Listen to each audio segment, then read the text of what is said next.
What's up, y'all? What's up, y'all? We 5 minutes late. I ain't gonna talk about it. Hope y'all doing well. We on here now. Still kind of making sure we work the kinks and stuff out.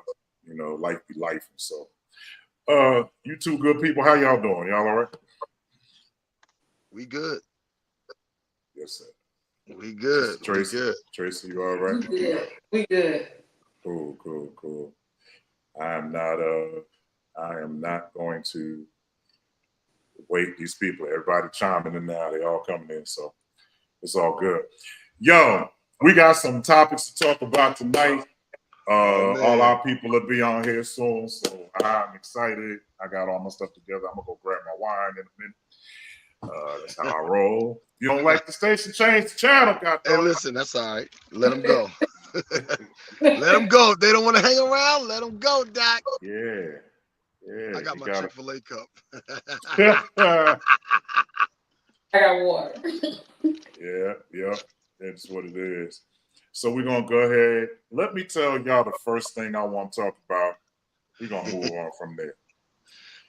I just posted, not even maybe 20 minutes ago, might have been a little bit earlier than that. There is a wall. I don't know where it is. Yes, I saw that. There is a wall where people are walking up to a wall that is comprised of already chewing gum.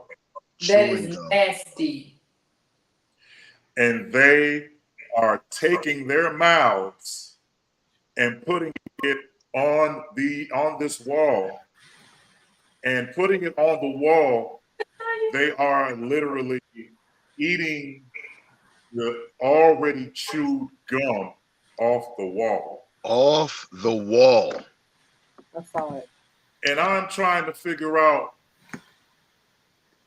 of all you could do today, your main objective is to get to a wall that has mounds and mounds of already chewing gum. And you open your mouth and go to this wall and take your tongue and go up this wall till you grab a piece of gum off the wall and you start chewing it. I did not see anybody I would recognize doing it. I was okay. That's a nice way of putting it. That's a very nice way of putting it. She said she didn't see anyone that she recognizes that would do it. So with that, I know what that means. That's the nice way of saying. It was gearing to come out, and my brain stopped it. It was gearing to come out. Yo, Justin, did you see my post? There is a wall in America that people are walking up to that has mounds of already chewing gum on the wall. So people are walking to the wall, taking it out of their mouths and putting it on the wall. They're putting the gum on the wall. And then other people are walking up and taking the gum off the wall and eating it. What in the COVID is going on over there? That's what I'm saying. I was about to say the same thing, as if we did not just come through 3 years of COVID-19. Yeah, but I'm trying to figure out, and guess what? This is not in a third world country. It's not on another planet. It's not in some jacked up area of the earth. It's in America. I ain't gonna lie to you, Kev. 50 states. I ain't gonna lie to you, Kev. It's looking like it's over there on the West Coast somewhere. Listen. East Coast. The nerve. No, it's looking real easty. Real easty. That look like Atlantic City. It's looking real easty. That look right by the boardwalk over there. That's what it looked like. That's what it looked like. It's looking like Times Square right behind them. Oh man! No, don't do that. So, Kev, I'm looking at this thing, and yeah, you see it? It's so nasty. I'm trying. That's very California, Kev. That's very No, I'm California. trying to figure out people that are like licking it. You don't see none of us up there. That's what was said earlier. None. You don't see none of us up there. I need. These people are walking up to a wall that has used chewed gum on it. So, in other words, a homeless person that has no teeth, gangrene in their toes, dirty nails, and a fever could have gum in their mouth and a bum bump. And I mean, doing this. Just do that. Just do that. It's a wrap. A bum bump. What's up, man? What's up, man? Josh, what up, man? I said, and I put it on my Instagram page, out of everything you could do today, you can build a skyscraper, grand and tall. Steve, I know you can finish the rest of it. I'm not even going to go there. I'm not even going. I just don't understand. Tracy, what would you do if you were in Virginia and you were downtown Virginia and you walked past the wall? First of all, I don't even know what that smelled like. It would smell nasty, and I would walk to the other side of the street because that is some viral infested mess. I mean, if y'all gonna kill us, just say you want us to die. Don't try to. It's like where COVID was birthed. Right.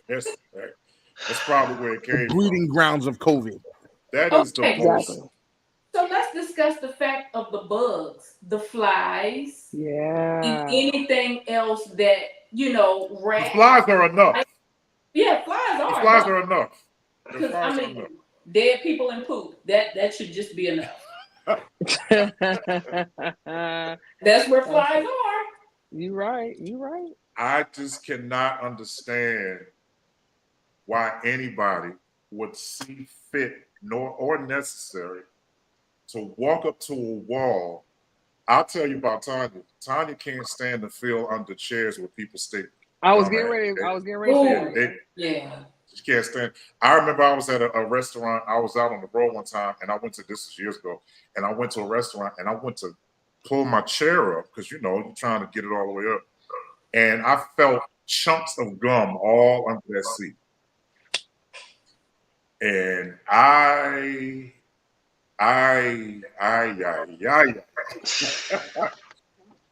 was like, and one of them felt wet. Oh, God, they just got there. They just got there. They changed their seat.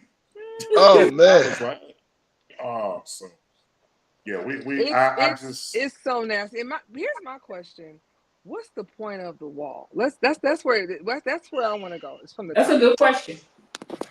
They said that it was that two boys walked up to the wall and they did it. They did it first, and then there were other people who came and started doing it, and before they knew it, it had grown into this so-called monument. That's gross. There's nothing monumental about a piece of gum on a wall. Like, what historical crap are you gonna get out of it? I don't know. Yeah, I'm like, folks just don't. That lets me know you have nothing to do. It's better for you to just stay asleep. Like, just don't wake up. Right. To your point earlier, the reason why I have gummophobia, and Kevin can tell you now, I can't stand him even chewing gum, is because I have, went under tables or moved scooted myself up as a child or used and I ever since then, I just can't. I don't even like even chewing gum or anybody around me chewing gum. Wow. Okay. Because of that, literally from that trauma. I don't mind spirit. It's interesting. I don't mind. You gotta get your tongue and your breath right. But I am just like a stickler. Like, where's that gum going? Don't sleep in that gum. I'm a stickler with it. So I have gummophobia from it. Yeah. So I wouldn't be able to do it. And I have a problem with patterns. So just imagine a whole wall of gum and they're all like in a pattern of some sort. I would die, literally. Just right there in front of it. I was on the phone with some of my friends a couple of days ago, and we were all talking about how nasty Americans are. And shout out to my friend Derek. Derek said, you know what? He said, we so nasty sometimes that we do stuff that other people in other countries would think we have lost our minds. And if there's ever a time that people think that, I would think that this would be one of those times. Yeah. I don't see a need for a wall that harbors used chewing gum.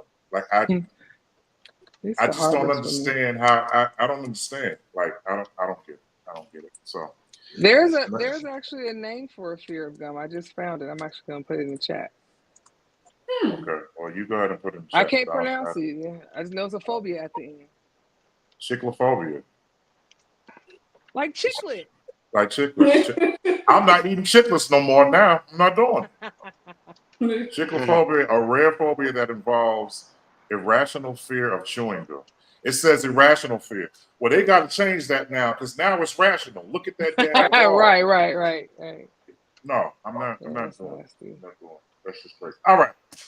I had to get that out because that was just... Yo, it says people with chiclophobia may experience anxiety and panic when they think about chewing gum. That's her. Oh my God. That's her. I'm not lying. That's her like, right what are you there. doing with that gum? I'd be like, can you spit that out, please? I literally, like right now. Hey, let me be honest with you. I saw myself chewing gum one day, and I said I'll be eating mints for the rest of my. I can't stand the way I look when I chew gum. I absolutely hate it. I can't stand it. What about the musicians? There's musicians who say they have to chew gum when they play. Really? I used to have to do it when I played drums. I'm not gonna lie. Wow. I used to have to. Yeah, but I hear a lot of them say that. They say it helps them keep time. It helps keep time. But really, that's amazing. I watched Joel Smith. And Joel never did it. I was like, I'm gonna be like him. Let me do it like he's doing it. And I never ate a piece of gum again when I'm playing drums. I saw myself and I was like, you just need 2 more legs and you're gonna look like a daggone horse. I said, no, I'm done. I don't want to do it anymore. So yeah. All right, we're moving on. We might come back to that because people are telling me they're gonna be late. But they're on their way. I don't know if you on this live are familiar with this kid. I am. I've done a couple of shows with him, but nothing super, international or anything. But Sean Kingston. Sean Kingston is a rapper who really, to be honest, I believe he's only had one major song that hit the airwaves back a few years ago. And he is now in jail. And come to find out, he's been wanted for a long time in the state of Florida. He's of Jamaican descent, but he is, he's been hanging around a lot of the premier rappers in the past. But he went to jail. He has, I believe, I read this right, allegedly, he has 16 counts of fraud, embezzlement. He's been stealing money. He used fake IDs to get more money. And come to find out, his mother was with him. That's what I was going to ask. Yeah, okay. That's all. And his mother is on the same charges. So it looks like Sean Kingston won't be getting out of jail for at least about 25 years. Oh, wow. I hope he gets out sooner. But he's been a criminal for a long time, which leads me to my point. I want people to understand that being popular ain't all it's cracked up to be. I just want y'all to understand and get this through your head. A lot of people want to be known by everybody. But I believe that sometimes what you have to do is understand that the more popular you are, the more dangerous and more of a target you become. Yeah. Because there are a lot of people who do not celebrate your promotion in the right way. People gonna get you. Make sure you ain't got no enemies or nothing when you go up here, because you got a target on your back. But I mentioned all of that to basically say that that was one of the premier topics of the news this morning or yesterday. Can I say something about Sean Kingston? Mm-hmm.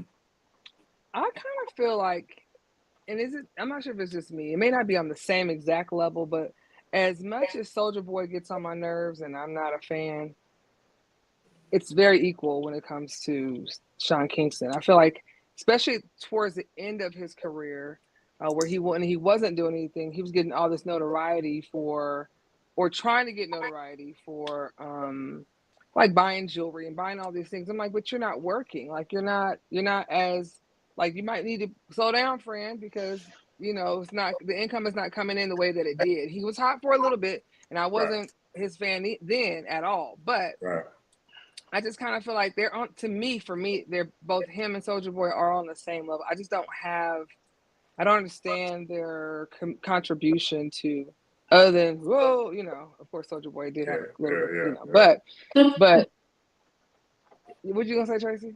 No, I was laughing. Oh yeah. But like, I don't. It's just, I don't know. It's like when it's over, it's over. It's and be careful with that money. What you got left. Well, let's be clear. Last time that I checked the record to look at exactly what some of these guys are still thinking, Soulja Boy is worth almost $50 million currently. I don't know how. I don't know how it happened. he was Superman in like a lot, because he's worth like $50 million right now. Like 2024, he's worth $50 million. But the hip hop game comes with a lot of stuff. Yeah. And as we can see with my next form of topic of subject, a lot of these rappers are getting a lot of money to sign with these labels and to sign with different brands and to sign with different businesses. But I say again, they're worth more dead than they are alive. Right. And so you could be worth 50 million, but to your record label, you're worth 450 million. Mm-hmm. And so, until they get tired of you, they're gonna let you go out here and show off your chains and your cars and your houses. But the moment that they've had enough, Puffy, can we talk about that for a minute again? Because there's allegedly a whole lot more stuff coming out, and there's a lot of top 10 names that are being connected. I didn't want to say the names only because of the fact that, to be honest with you, I just don't know what to believe no more. Right. I don't know what to believe anymore. And this is just talk. We talk about what we see on the news, whatever. But what Puffy is doing, what all his people are doing, what Jay-Z is doing, what all these people are doing, they ain't affecting my credit score or my bank account at all. And unless they giving me a certain amount of money, I wish y'all the best. But when you make news like this is what happens. People talk about it. So I put a post up where Diddy was in a movie with, oh God, Tanya, what's his name? Get it to the Greek. Get him to the Greek. Get him to the Greek, right? Yeah. And Puffy is trying to get them to come and stay in his realm and stay in his production. And they was like, "Nah, we out of here. We gotta go. We out of here. We out of here." And they was chasing them, but the caption was like, "When you're trying to leave a Diddy party." Right. And it was kind of crazy, but I'm looking at how all of this is unfolding, and I just need to get y'all's input on exactly what you think may be happening now. Like, what exactly are we looking at? What exactly are we looking at? We'll start with the word allegedly, and everyone else. Here we go. Right. Justin ain't got nothing to say. I got plenty to say. Oh, go ahead. Yeah. But let's subtract that allegedly word. You're right. No, you're right. I just didn't want us to, Listen, it is what it is. You're right. It's one, the stories are too consistent. Everybody got similar and same details, and that's troubling. But for me, the people who got out are coming out and saying that's why they got out. For me, that just points to everything that they're saying being true. Because you talking about the guys, like, yeah, that's why I had to. I know, yeah, I got out of that. That's why I stopped that. And you talking about? I think I said a couple weeks ago, the guys who were like rocking for you and your guys up and leave, but then won't say why. They just gone. Right. That's red flag. You just imagine. Imagine if Matthew, Mark, Luke, and John just up and leave Jesus. No communication, no nothing. And they tight. You was there. Y'all was on the boat with me. Y'all saw them with me and the whole nine. Y'all prayed with me. Couldn't stay awake for an hour. And the whole nine. And now y'all just up and go. Yeah. I think that's one of the biggest things is like, when and let's go back a few years. When MC Hammer had, first of all, I always want to say this. People laughed at MC Hammer because they said he sold out. Right? Say he sold out. I said, yeah, he sold out. He sold out arenas. He sold out different venues that no black artists could sell out. He sold out all that stuff, right? All those people were around him. The reason why they left Hammer was because he ran out of money. Right. Which shows you why they were there.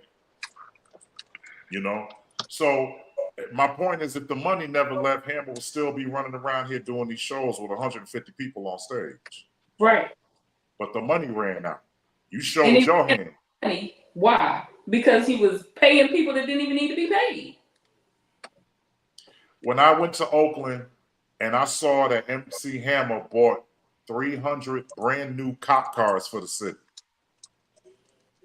He brought 3, but the city never went back and gave him nothing when they saw that he was out of it. They was like, well, we hope it work out. You know what I'm saying?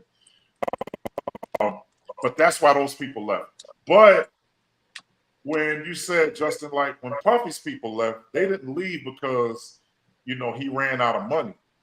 They left because they saw that everything he was connected to was bringing him down. They like, we don't want no part of this, But I just feel this way.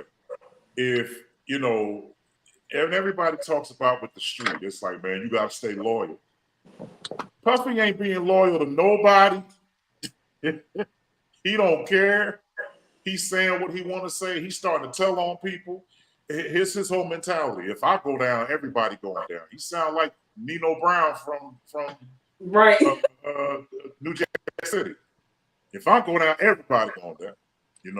So as a result of that, I just think there's a lot of people who are starting to see that the reality of all of this is that you got to be careful who you rolling with, especially with people who got money that think they can do whatever they want to do.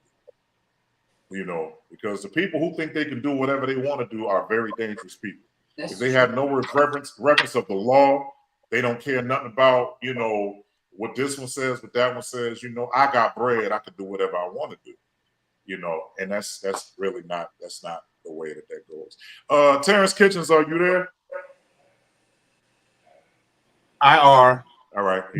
Okay. We can't see you. You can't see me? All right. Just want to be sure. Here I am. No. There you go. All right. There you go. Good to see you, brother. Good to be seen and not viewed. Hey. But we're gonna make this work. Tony, where are you? I'm right here. I'm just texting Dylan. All right. Okay, cool. So yeah, Terrence, what you guys say about this Diddy stuff? Nothing to say? You good? I'm just gonna say this. Whatever's going on with Diddy, I don't have a dog in this fight. And whatever's going on with him, it ain't changing nothing about the bills I gotta pay. Well, see, that's what I said. I'm just kind of, I don't glory. The Bible and other things tell us that we should not glory in another man's infirmities and stuff like that. And not trying to sound all holy and righteous and nothing like that. But at the end of the day, he's the one that's got to answer to whatever he's done and whatever he's involved with. Those are his crosses to bear, not mine. Right. So I pray for him. I pray that God covers him. And if something is being said that's not accurate, I pray that it will be revealed that it's not accurate. But unfortunately, in our it doesn't matter. It ain't looking that way, Doc. Yeah. Again, I distance myself from. I really try not to really, other than hearing a little something on the regular news. I'm not this person that's trolling the internet trying to find every little detail and all that. That ain't me. Yeah. I wish him as well as he can go. I just feel like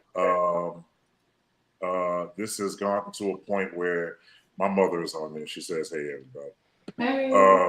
We just got to a point where we have to really understand that, even Farrakhan said, when another man falls, learn. Don't laugh at him. Don't kick him. Yeah, that's good. Learn from him, because it won't be long before you sitting on that seat wanting somebody else's mercy. I have to be clear though. Puffy laughed at a lot of people. So that's true. Yeah, hope it works out for you, brother. I used to work for him years ago, and I promise you, it's amazing to me how things have gone. Speaking of which, Terrence, I'm glad you hit that point. We got some other points to talk about, but I think Brenda's on his way. So this is about the live, and I'm not a comedian like that guy is, so but at this particular point, I ain't gonna be on here long because it's bedtime. Oh, okay, Mom.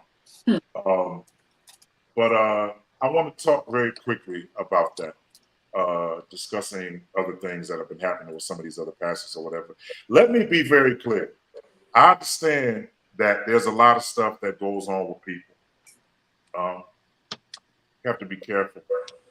But the same way Puffy has used people and not done business well with people, hasn't been fair to people or whatever. Justin, Terrence, whoever else can hear me. The reality of it is, there's been a lot of pastors that have done this same kind of act. It's been a lot of them. And we're not here. Give you names, addresses, and social security numbers. Absolutely. There have been a lot of people who have done that. And I think one of the biggest things about this is that I'm looking and I'm paying attention to all of the stuff that has been going on. And I just found out through not just word, but seeing it for myself, that there's been a combination and a joining, a partnership with the Kojic Church and the Gospel Music Workshop of America.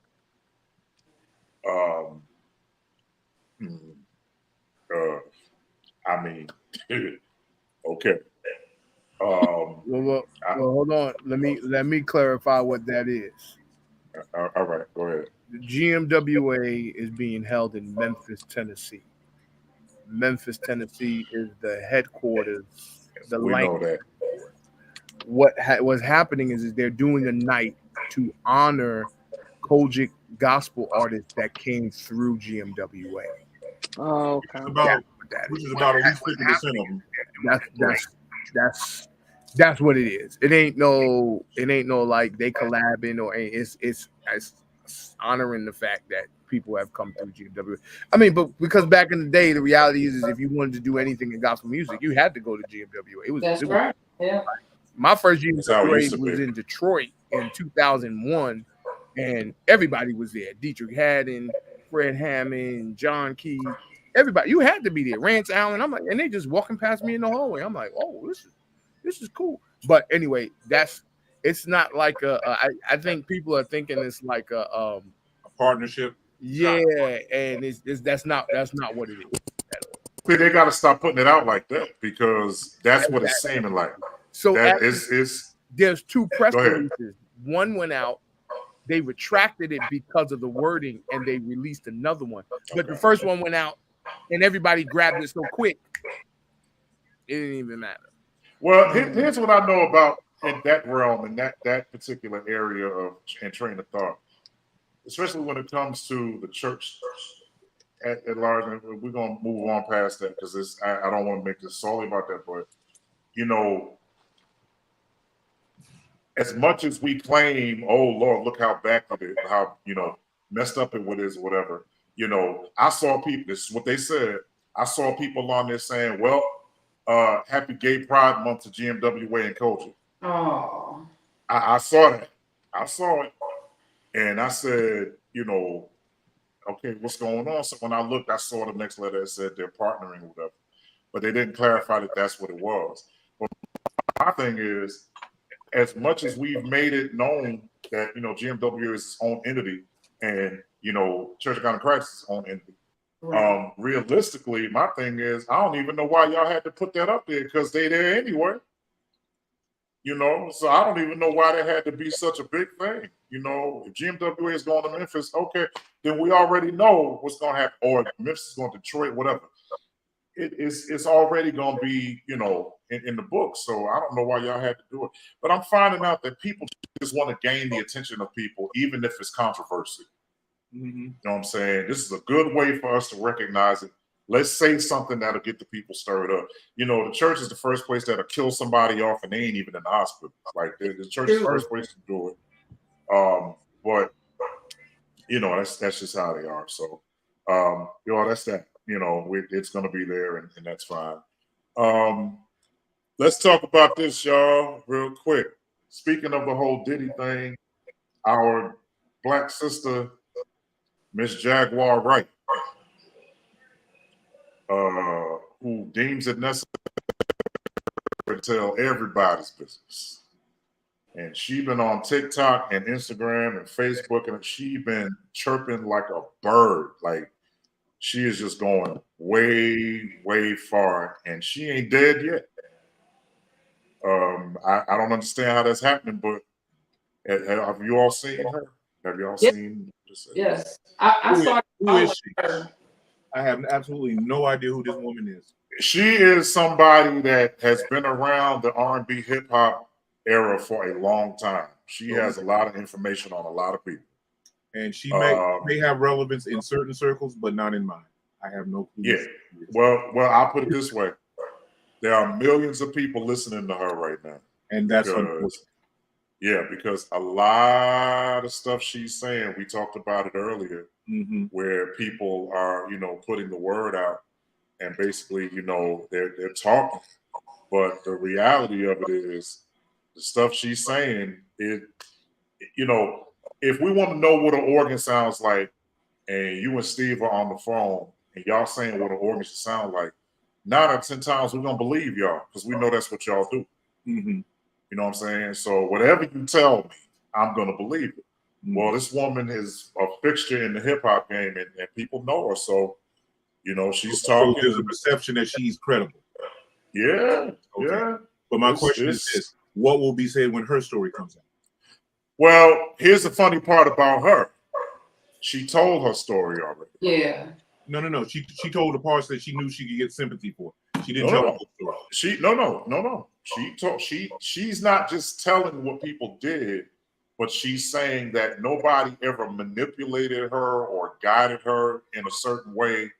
She is saying, I did it willingly, but this is what they were doing. Okay. Yeah, she told it, which is another reason. Time will tell exactly how much of that story is valid over time. Yeah. Well, I don't know her, so I'm not speaking against her. I don't know anything about her. I don't know who she is, but anyway. Well, I'll put it this way.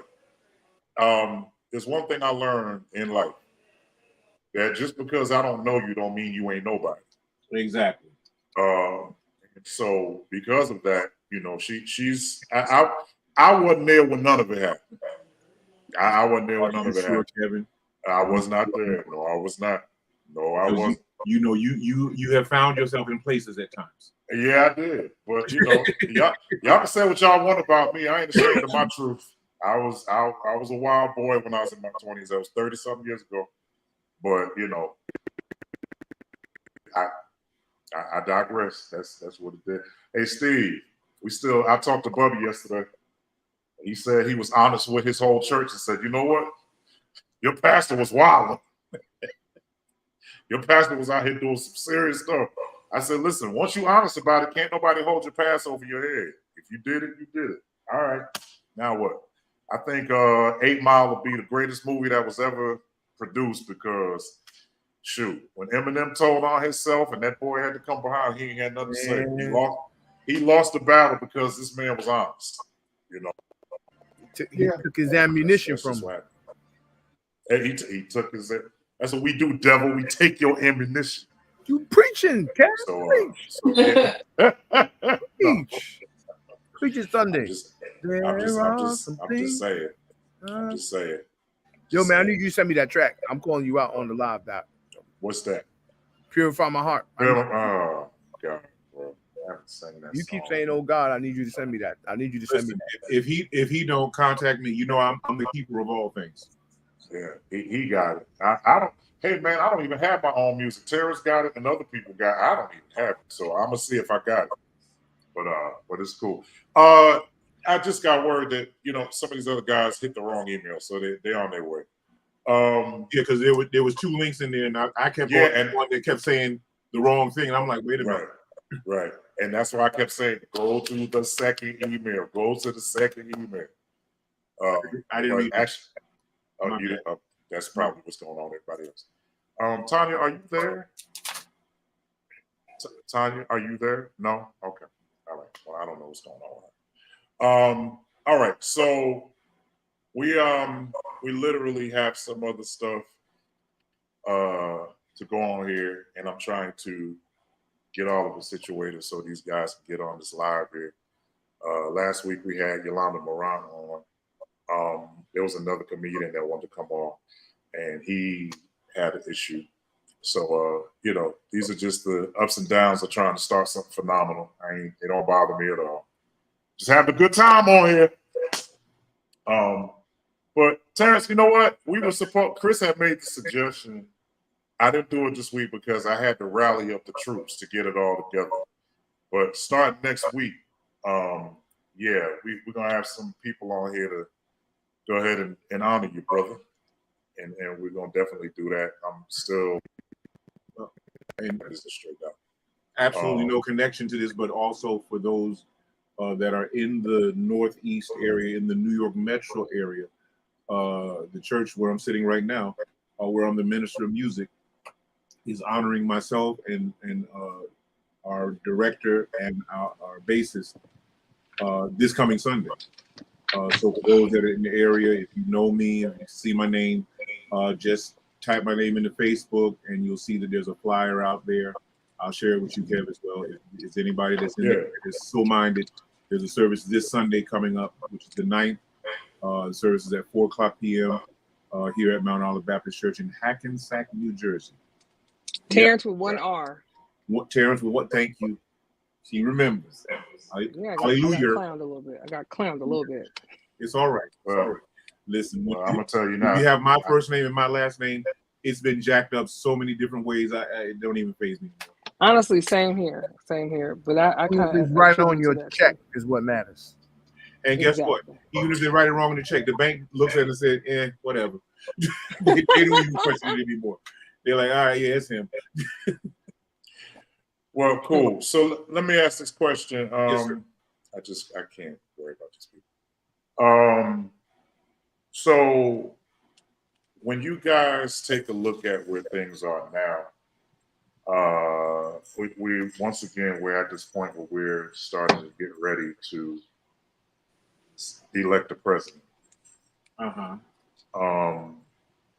Just quickly, we don't have to stay here because after a while, this stuff don't mean none to us because these fools gonna do what they want to do.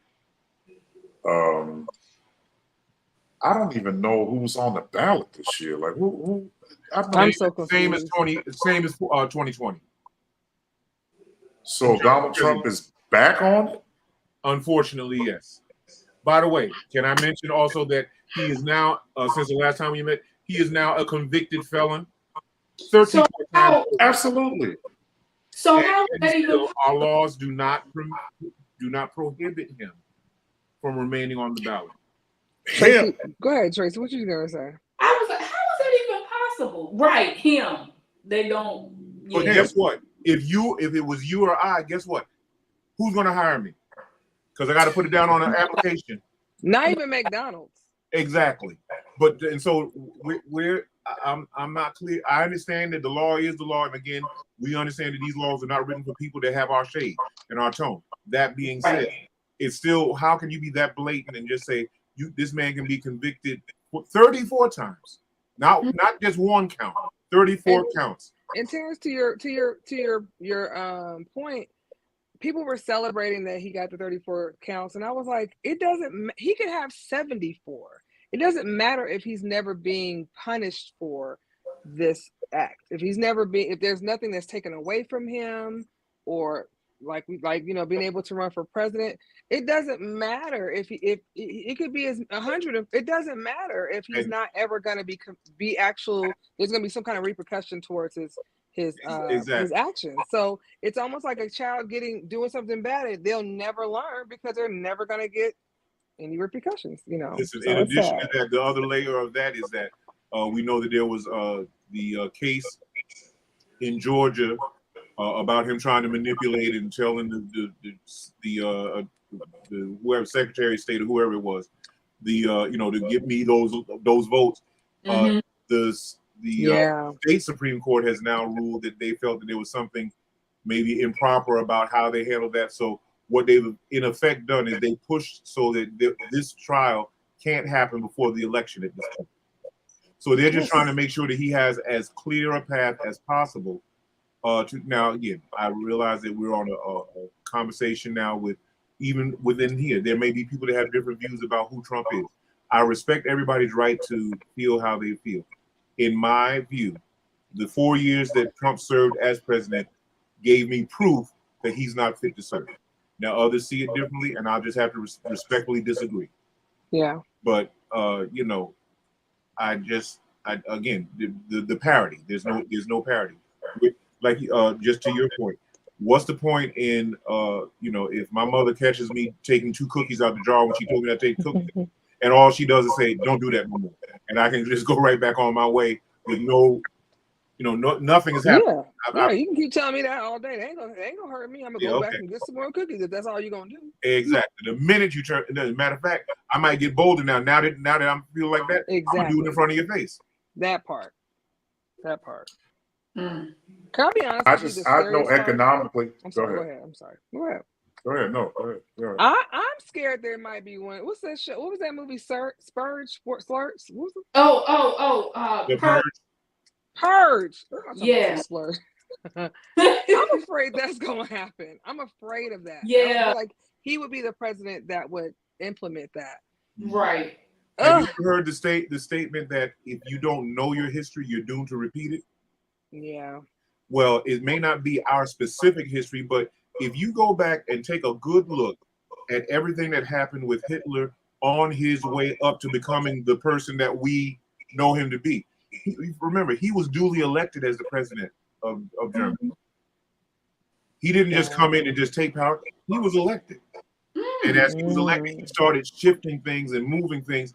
And if you look at what's happening, especially as it relates to Donald Trump right now, there's so many parallels that people just need to wake up and realize.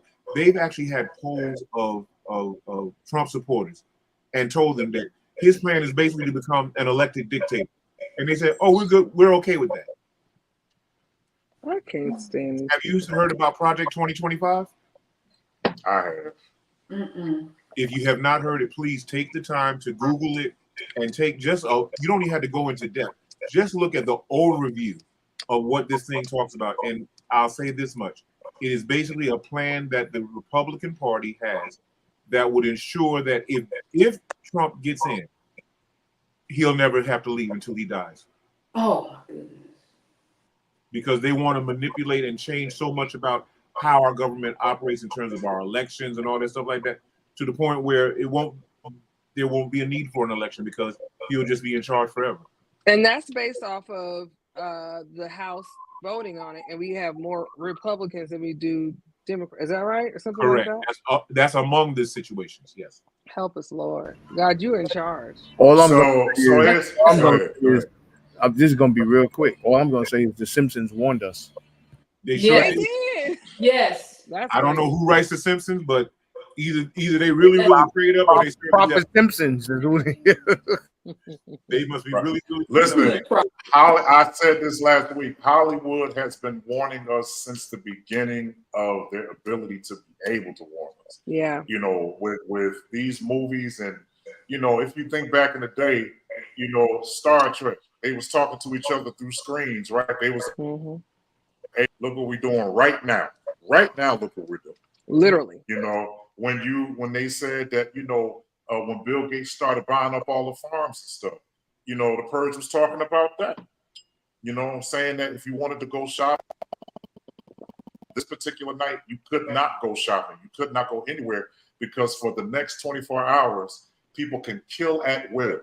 That's crazy. So there will be no stores. You can shoot anybody. That is what it is. Well, and so when you look at that, go ahead. Didn't the orange man say that he could shoot somebody in Times Square and he wouldn't have to go to jail behind it? And now I'm gonna tell you this. I remember he said that. And the bottom line is this: when you look at Saddam Hussein, Osama bin Laden, Kim Jong Un, and all these other people, we look at them and go, all those people, right? The only reason why they can't stand America is because we sit up here and we have a whole bunch of people that say we are in charge. We the people for the people, right? Mm-hmm. In those third world countries, they say one man decides everything. Mm-hmm. Yep. So Saddam Hussein said, I'm going, you can only be out from 11 to 12. Between 12 and 11, you better not have your tail outside because this one man controls that whole province, controls that whole, country border. Or whatever. Yeah. You know what I'm saying? And so the United States, as much as, we talk about the land of free, Black people ain't been free since we've been here. I don't care what nobody says, and I saw this on a TikTok one day. He said, Black people are the only people that you could do something to, and the country does not do anything about it. Sad, but true. You kill an Asian person in America and watch what happens. We see the repercussions what's going on with the Jews, Israel, and the Palestine. Nobody wants to touch any of that. No, because what's going on now is that they already don't like America, but now there are people who came here because they don't want to have the restrictions in the third world countries. You can't worship with how you want to, and you can't be what you want to be. This is the month where the LGBTQ was like, yo, this is our month or whatever, and I understand all of that. But people came here to be free. But the reality of it is that as free as we claim to be, the bottom line is it's not as free as y'all think it is. Yeah. You know what I'm saying? It's not free as y'all think. Because if it was really free, there's certain things that are going on that I would not, we would do it. You know what I'm saying? So that's first of all, I'm sorry, y'all. He came in smiling. Oh, Lord. I don't even know what that was about, but he came on smiling. So he's happy. Hello, Brent. Hey, Brent. Reverend Doctor, how are you, sir? Praise the Lord. Hi. Hello, Harriet Winslow. I loved your show. Thank you for joining in. So it's very clear to me that there's a lot of stuff that goes on. We're not as free as we think we are. And what's sad about it, even more so, I think what really tugs at my heart all the time is that I see these babies being, the casualties of all of this. I saw on Instagram 2 nights ago, maybe 3 nights ago, where Instagram has allowed this algorithm to come where they were showing children were being beheaded. It was on Instagram for about 25 minutes. And for some reason they took it off. But they showed how in Afghanistan, and I believe it was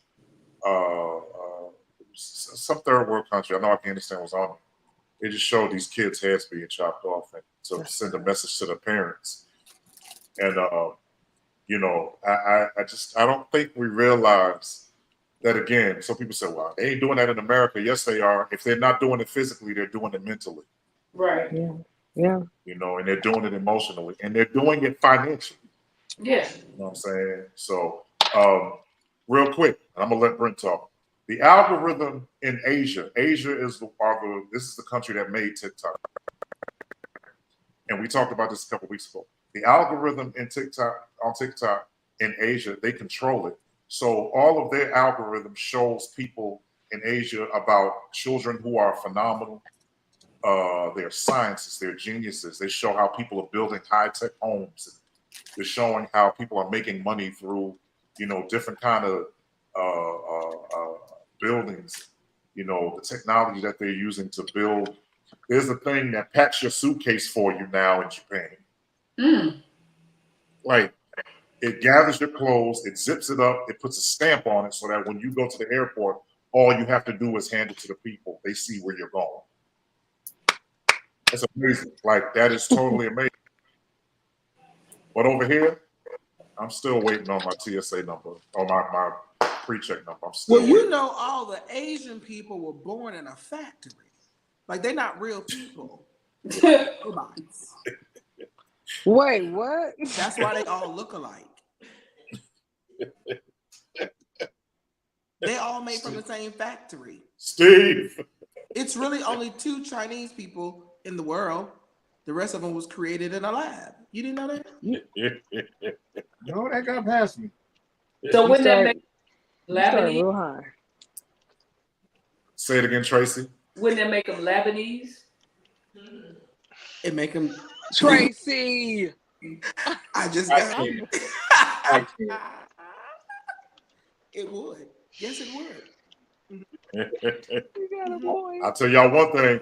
Don't y'all talk about these Asians, they start looking for everybody. Right. They're listening. They're always watching. That's a fun fact. We're watching right now. Once Hey, man. you said Once you Asian, Yeah, that was it. set off an algorithm that everybody started listening. Hey, Terrence, they said, the monkeys are talking about us again. Kevin, it was nice knowing you. Yeah, thank you. No, Eddie Murphy said that. Mm-hmm. He ain't died. These phones are listening. I saw for myself, if you speak certain things and you don't say anything, your phone will literally take you to different areas of what you just talked about. Exactly. Yes. That is true. I was All looking the up time. something. I hadn't even talked to the phone, and as I started to research it, the thing I had just said literally just started popping up because the phone was listening. I was talking to somebody in person, talking about a leave. And the moment I picked my phone up to scroll through Facebook, that a leave ad was sitting right there. Mm-hmm. Immediately. First thing. Speaking of a leave, I need to buy some, but you're absolutely Me right. too. You've been moving all them organs, right? I get it. Right. Was this before or after you searched Twitter first? No. I ain't just been on talking Twitter about in it. about 5 years, bro. I ain't been on there. Stephen. Listen, don't go on Twitter. Let me X explain. that X is up there for a reason. Right. You got exactly. that right. You're right. That- You're right. That's That the X is- that's the All clean. they need All to it do is. It's the They need clean to put only a skull thing. in the middle of it. They just need to put a skull in the middle of it now. That's all they need to do. Put that skull in there. Do You got not go on there. I mean, your But- algorithms will go crazy. Yes. The other day, now I'm gonna probably embarrass Kevin, but it's okay. We were doing what is my suggestion. This foot you detox don't have thing. to. That's okay. There's nothing wrong with your feet. You have nice feet, but No, it's foot he detox thing. No, he don't. No. I've He really seen. does. No. Well, currently he does. I don't know what feet you saw, but the feet I see is cool. I've seen enough of those feet on my couch at my house. I no. Well, maybe that was back in the day, but the Lord has healed since then. But no, we were just doing it. Like we were doing the detox. We never looked it up. I already had the stuff already. And then I get on my phone, I'm like, what is this? Like it was showing someone doing the same. I said, this is weird. It's weird. It's weird. It's very weird. And I think, you have to be very mindful of the fact that, again, which brings me back to my other point, but we're still where we are, that this country, I've always said it, there's something going on, y'all. And I don't care how much we think we know. There is something going on. Something is going on. Justin, you grew an extra hair. Oh, that's your son. Look He's just so like me, cute. right? He's Say so hi. cute. Say hi, Matt. What's his name? Oh, say hi, Matthias.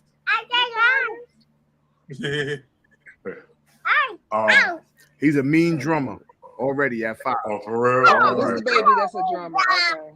Yeah, he's a mean drummer. But you have to. But we gotta look at this, y'all. It's getting crazier and crazier. And I think if Donald Trump, I just don't understand how somebody can have over 30 counts of criminal charges that he was found guilty of, and he is on the ballot to be considered for another run of presidency.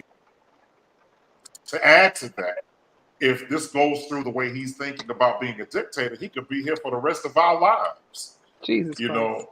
Ask me a question before you move any further. Ask yourself this question: had that Barack Hussein Obama, what chance would he have had? Say it again. You broke up. What? I said, had that been Barack Hussein Obama, oh my what chance God, would he have had? First of all, he would have never made the ballot. He would have never made the ballot. Right. They would have killed him. They would have killed him. He would have never made the ballot. So, you know, I remember used to think that Bill Clinton was the closest we were going to get to a black man being president, to be honest with you. It's true. I just thought that was it. But yeah, well, and he know where his help come from. He do. He do. He right there on Lenox Avenue. Listen, there's a whole lot of church mothers that prayed that man through when all the Monica Lewinsky stuff was going on. They were like, we don't care. We're going to pray him through. And don't tell me prayer don't work. Prayer works. I don't know if it was prayer or money. I don't know, but it worked out for him. I'm just glad he got through it. But I believe what you're saying. I'm just saying, you know. Brent, I got to ask you a question, man. We talked about this earlier. I really want to hear this. The first form of everybody. Operation, I don't know if you saw my post, but there's a wall that started out with 2 people putting a piece of gum on the wall, and now it is a whole entire wall full of used chewing gum. That people are walking up to it and opening their mouths and putting it on the wall and taking off the gum from the wall. Yeah. All right? Go ahead, brother. I hope they all die. Dang.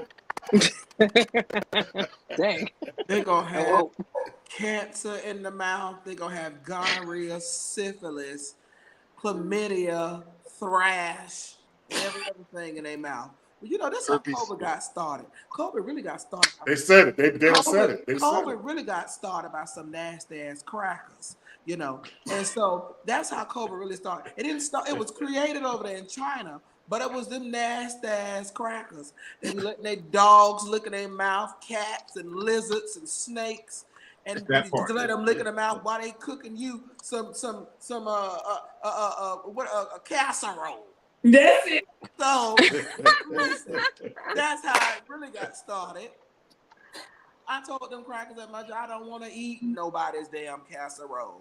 I don't like casseroles. Don't ask me about no casserole. Don't want it. So, and it was like, well, you gotta try mine. It's this, you know, this rice capone casserole. I don't want no casserole. However, you know, I think they all need to die. First of all, why are you chewing gum off of a wall? Secondly, why are you chewing gum that been in somebody else's nasty mouth? You people Exactly. having all type of bacteria and tartar in their teeth because they ain't brushed since 65. And so they got all this other kind of foolishness running around in their mouth. And you think, I bet you ain't seen that one colored up there. Listen, we was trying not to say it, but it came out that way. Mexican on that wall chewing that gum. Not a brown person. You know what you saw? You saw Asians and white people. And they all need to die. A race of bigotry. A race of stupidity. They can all go to hell if you ask me. That's when you might as well go and just sleep with everybody else. You got that mouth. You're right. Because if it's in your mouth, it's just as nasty as it's just as nasty. And you tell me giving head don't count. Oh, okay. Wait a minute. Start to the party. But anyway. The Lord watch between me and thee when we're absent. You know, honey. Amen. I mean, sometimes you gotta do something strange to pay your rent. Okay. So then we have that. I believe if more men got head and more women gave it, they'll be a lot nicer. Y'all wouldn't mind buying it. Sometimes a man don't even really want to have sex, but you put your mouth down. Yeah, okay. Anyway, I don't know what that Cussing is the life lesson for the day. Thank you. You know, God just uses me from time to time. And then there's the started other with rest the of your ending. time. And then there's Justin, the rest of he already started with the ending at the beginning. That's what's happening. I mean, you know, Kevin ain't even come back yet. Kevin just you mean to you're tell closing me us out after a man gets home from a hard days of work, he don't want a little, you know, ministering to? I'm not saying that. You rather that I'm than a with you. plate of food. You say that we can eat later, but there's something about me come on back. that Or needs bring ministering the to. bring the plate at the same time. Yeah, well, everybody's not that coordinated.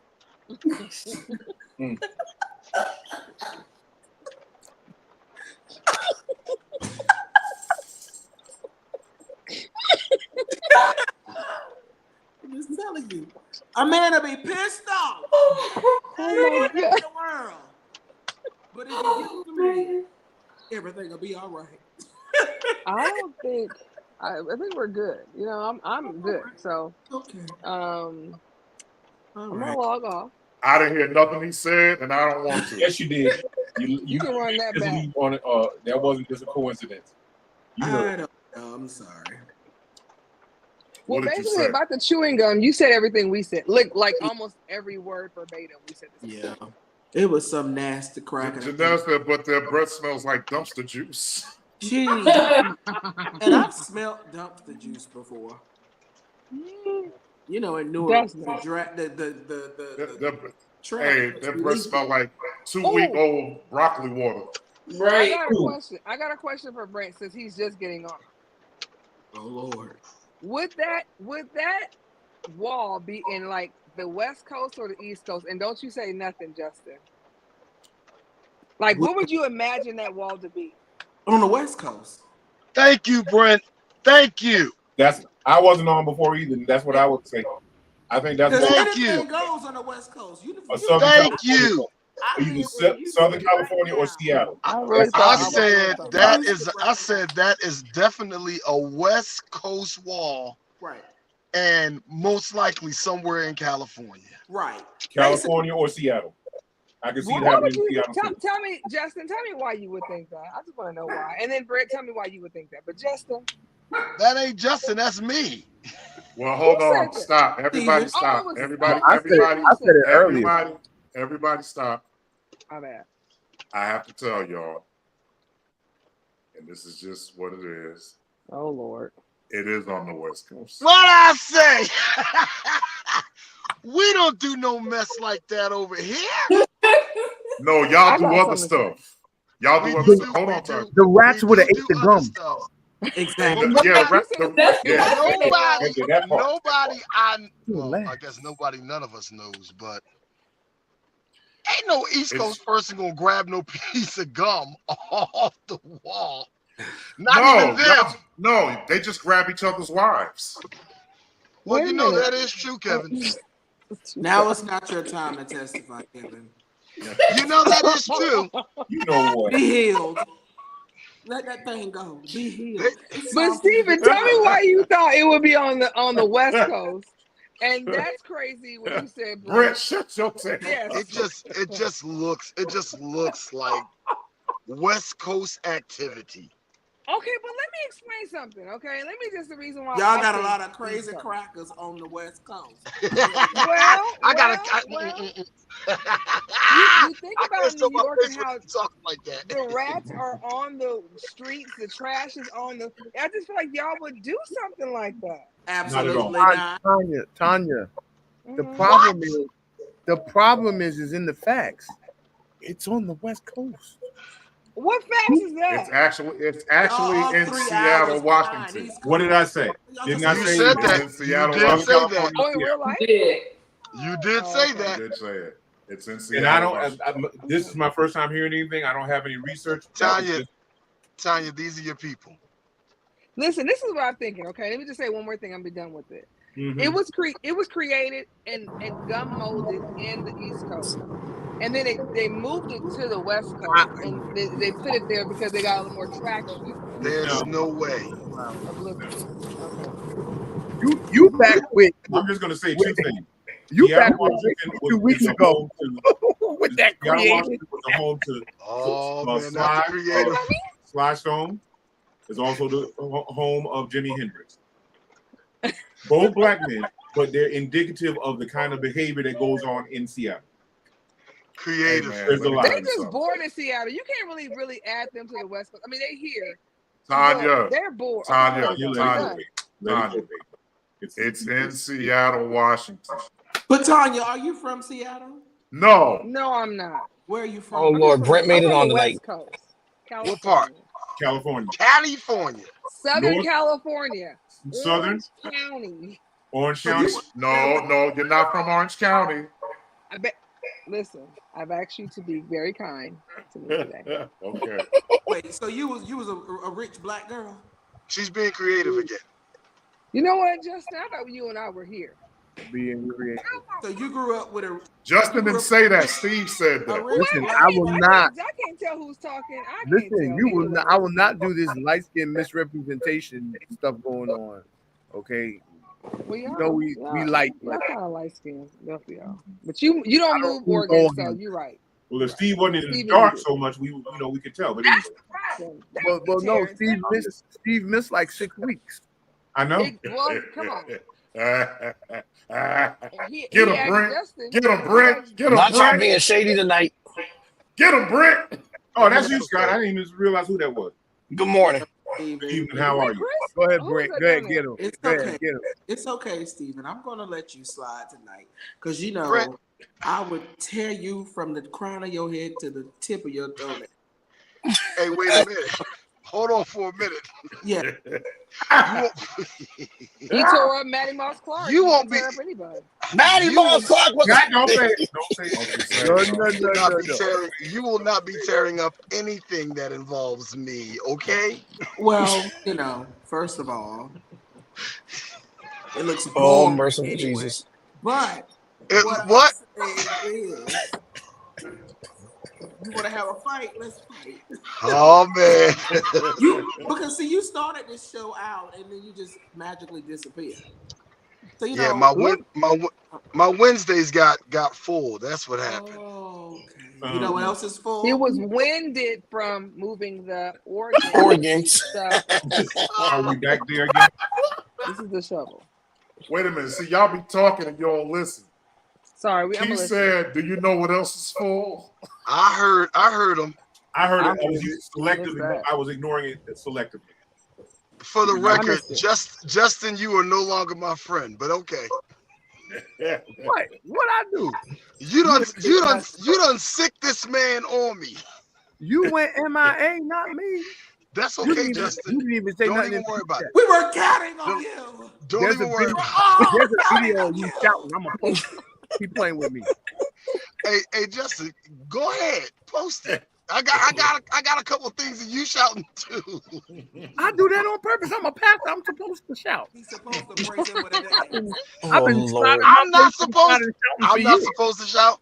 I'm not supposed to shout. More than just a lying musician. Only. Wait, what is he, Brent? Say it again. A lying musician. He always said he's gonna be on his way. He never came. 6 weeks. 6 weeks is crazy. Y'all crazy. Has it been 6 weeks? Yep. No, it is not. I was just. Aren't you just? I was on there. Dude, it's gotta be about 4 though. He was on there 3 weeks ago. Yeah, I was on there 2 weeks ago. Oh, so you were on the night that I wasn't on. Yes. He was on, but then he kept going off and on and off and on and off. And he was moving. And then he just never came back. Steve, so what they saying is, unless he was on here when everybody else is on here, it don't count. Don't count. Well, how about this? Ooh. Oh, that's what you do. We actually see you better like this because you was in that dark and your light skin was never mind. Yeah, exactly. I can see you better here. I know you not talking about light skin, Justin. You lighter than me. Nah, not quite. Yes, you are. The light of the Lord makes me bright. It's giving us strong. Okay. I'll be sure and Elder Barnes. It's giving same. It's giving same. It's the same kind You said the light of the Lord. You said the light of the Lord. The light of the Lord. I ain't gonna get no light skin argument because we need to stick together because they'll turn on us real quick. You gotta be careful because your son just looked in like, who is talking about that? I saw his face come in the side. Like, who's talking about my dad? Who's talking about my dad? He'd be like, "Don't talk about my daddy." And he'd be ready to swing. He got drumsticks. Lord Jesus. Y'all making a comeback. Y'all making a comeback. Somebody said we making a comeback. We never went out of style. They just liked us in secret. Exactly. Brent, Jaguar right. Ooh, Lord. Jaguar right, Brent. Do you know Let's her personally? Is she your friend? Because I like you to go in. She seems to be everybody's friend. Hold that thought. I just wanted to pop in and say, hey, y'all, I'm down in Hampton, and we just got out of the church. I need to find something to eat. So I know wherever I go is going to be loud, but I just wanted to pop in. I didn't want to be absent from the body. But I want to be here. So I don't want to be like Justin, disappearing. You're doing better than This Steven. is called accountability. This is called accountability. Do you tell your pastor when you not come? Never mind. Thank you, Pastor. Thank you so much for that lesson, Pastor. I don't have to tell my pastor because I'm always in place. But praise Jesus. I can't. You always in place. It's just hold on. You always in place, but it's just here. You not. Oh, okay, I got it. Oh, it's just here. It's just here. Now y'all keep going. I'm gonna have to say something. Lord. Steve, suicide's a sin. Steven, you don't really have now. a thing to say. You don't really have anything to say, Steven. I am not committing no suicide. You set yourself up. Kev's shooting it. Lord. It ain't just me. Did Brent go Brent, out? Did Jack, no, he didn't. He all right. Okay. Brent, Jaguar right. Let's go. He had to All think right, about it. Jaguar right. Let's go. Y'all be good. Material together. He had a gummy. He had a gummy to tell us what's going on. This is gonna be good. I'm gonna look at her. Look at her. You said I had a gum. I did not have a gummy, actually. Yet. No, I just had a regular blunt. But anyway. Well, let's upgrade. Old school tonight. Jaguar right. What do I think about Jack? I think that she's a part of I think she's a distraction. I think she is on drugs. I think she is a liar. And I think she is like I said, the distraction from what's really going on. Because how is it that you have all these accurate current stories and now everyone that you say you get your sources from, they already know that you run your mouth. So it's kind of like you are a part of the plan. I don't even remember what Jaguar Wright sound like, and I was a teenager when she was around. So it's like, go back to the bliss of where you came from, because nobody was even thinking about you before all of this. And my thing too is that the amount of tea that she's spilling, if it was not orchestrated, she would have been dead a long time ago. So why is it that you're still alive and everybody else that you're talking about is dead? So it's like, girl, shut up. Like, at this point, whatever happens to Diddy happens to Diddy, and that's just, it is what it is. So I think she's bored and I think she needs money. I agree. And I think that this is the one thing that's making her relevant again. So smart business move. I feel like I agree with you because there's people on TikTok who are that I can tell just by the look. I'm like, you ain't never heard of her before. Like, I had to think back, like, I heard this name before. Who is this? And I had to go back and do my research. And I was like, oh, she was on a couple of Jay-Z's albums, whatever. And they're like, this girl named Jaguar, and they're just like reporting and stitching some of the things that she's been saying. And I'm like, she's getting some notoriety. And guess what? If that's her hustle, then I guess that's her hustle because people are listening. And sometimes low key, I'm listening too. I'm not doing it because I believe I'm doing it because I'm like, I can't believe what you're saying right now. But she said Faith Evans was her cousin. And so I know Faith from Newark because, Faith Evans is my aunt's first cousin. My daddy's brother, his wife, Deborah. Her and Faith are first cousins. So I remember Faith when she was in church before she got famous. So I'm like, if you, Jaguar, you know your cousin will pass. So if this is your blood cousin, do you know what you're saying? Because you're not gonna get Hollywood Faith. You're gonna get Brick City, Essex County Faith. Like, so I don't know. I feel like she's gonna get beat up, but then she said something about her husband that she's now divorcing. He was trying to poison her and he was trying to do all this other kind of stuff. Apparently he was getting paid to slowly kill her. And she discovered it, found out, so they're getting divorced now, whatever. But it's like, girl, shut up before you wake up dead, like the rest of everybody else. Yeah. Did y'all know that there's a bodyguard now that is telling stories? Yeah, because he broke. He wants some more money. Okay. Where were y'all all in the beginning? Yeah. If wrong is wrong, if you know it's wrong, and if you know some shady stuff going on, then why are you just opening your mouth now? All of the women that's accusing Bill Cosby, that was in 1958. Shut the hell up. Come on. And to go with your point, somebody, I think it was Justin, somebody said something about people who were leaving like Diddy and all these people who were like his boys. And I feel like, let me ask you a question. Do you feel like these people who were in the trenches, saw it happening and left, are they also held accountable for what happened? Absolutely. And now they just want to speak up. I agree with you. If he's raping little girls and little boys and having freak offs and all that kind of stuff, first of all, that shit is that stuff is illegal. So then, second of all, if you are a grown person that has children, why would you sit up there and watch another child be molested and stuff and fuck? I mean, I just don't understand it. And then also, if you are an adult without children, like, where's your common sense? Like, you know what? Let me just tell Diddy, like, listen, you might want to calm down because I can't support this. I can't support this. But see, here's the thing. This is where they say money talks and everything else walks. They was getting paid to shut up. They was paid because I can't even tell you how many parties I've been invited to and situations that I've been invited to that I had to sign NDAs. Because what you see in here, you're not going to believe. Yes, I've been invited to Diddy situations, but I never had a desire to go because I did not. First of all, I was not a P. Diddy fan. You got to remember, I was in the fashion industry in New York. I actually have worked with P. Diddy. I wasn't working for him, but I've been in close proximity to him, and I know his energy. I know what he gives. I know what he's about. And anybody with common sense, as soon as you're around that man, you just feel something eerie, like, ooh. Off, like, yeah.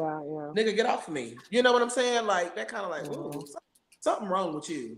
I don't know what it is, but something wrong with you. So my thing is, everybody that was a part of it needs to go to jail with him, period. I agree.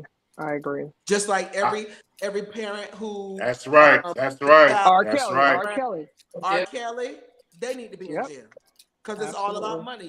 Your children was the sacrificial lamb. Right. So, yeah, to your fame, and y'all got, but now everybody will come up with a story. Shut the hell up. Where were you then? When it was hot, when it was relevant. Now we got to do uterus exams and, scrotum exams to try to see if you was really touched, and do all these psychotherapy things and polyographs and all that kind of stuff to lie, because it happened so long ago. You were holding person. But now the well done ran dry.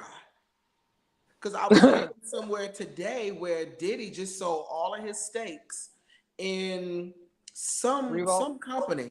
Revolt. And now all of his employees are shared partners or owners. Something. They have Yep. So Revolt. that Negro, no, he ain't coming out no time soon.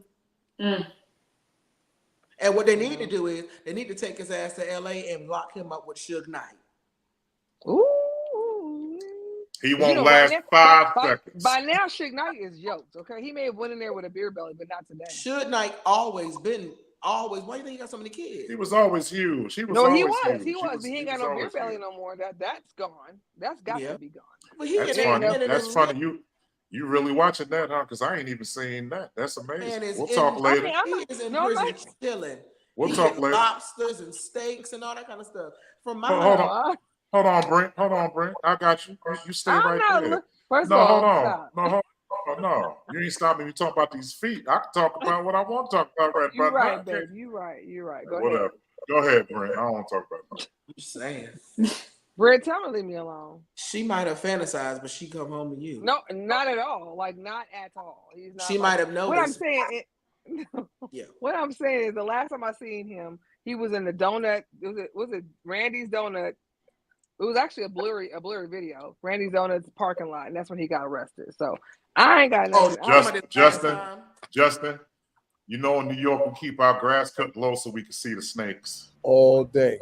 Wow. KJ, you must always be on my side. We're gonna talk about this after. Yeah. Okay. You Stay behind. Kevin's in trouble. I wanted to be Ayanna Van Zandt. No, but I know who does. Hush. I know who does. Be healed. Be quiet, baby. I'm healed, brother. It's time to come up out of that. I'm healed. It's cool. It's been quiet. Totally. Terrence knows who does too. Terrence knows who does. He knows. Be quiet, honey bun. Oh, gee. You're good. I'll tell you later. You're good. Baby. All right, so we're gonna move to. Hey, Brent, did you know about Sean Kingston too? Did you know about that? Sean, who is that? Okay, cool. All right, next phase. What were we talking about? Who is Sean? Missing something? GMWA. Yeah, shut up, dude. Oh, GMWA, that's right. They said that the GMWA and Kojic denomination are joining together. That's what was portrayed. So they fixed it, and they said because GMWA is going to Memphis, that they're partnering with Kojic particular week to celebrate all of the people from Detroit, basically, that have come up in the gospel music industry or whatever. And I just wanted to know what your take. I just wanted to know what your take was on that. It's gonna be good. Oh boy! I just love when all the fags get together and enjoy matrimony, like when they just really, just finally give each other what they've been longing for.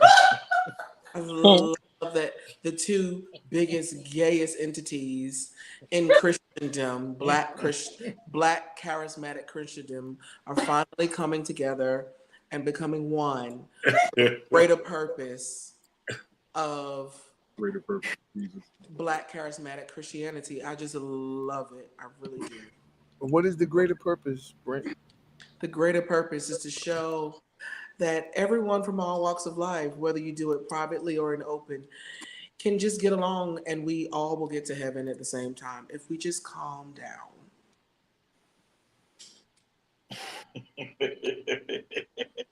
Tanya, were you giving interpretive dance or what was that? I was my sign language. I was like, what? I see your hands. I'm like, what's going on? He was like, everyone. I was like, everyone. He was like, we can all come together. We can all go to heaven as one. Together. They've already been coming together. So Okay. Just, I'll be back. I think I'll be back. This is Steve. My face is not showing, but I think I'll be back. But if I'm not, I love y'all. I'll see that next week. No, Steve, hold on.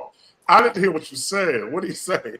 No. No, we can't repeat it. We can't repeat it. Together. He said, I coming together. I can't even see. Oh, I don't know what to do. That's exactly what he said. Did I quote you had it right. You had it correct. You did it right. You did it right. I was an accurate quote. All just right. saying, there are more inclusive ministries than what people will ever say. That's all I'm saying. And it's a few of those culture bishops that I really can't stand.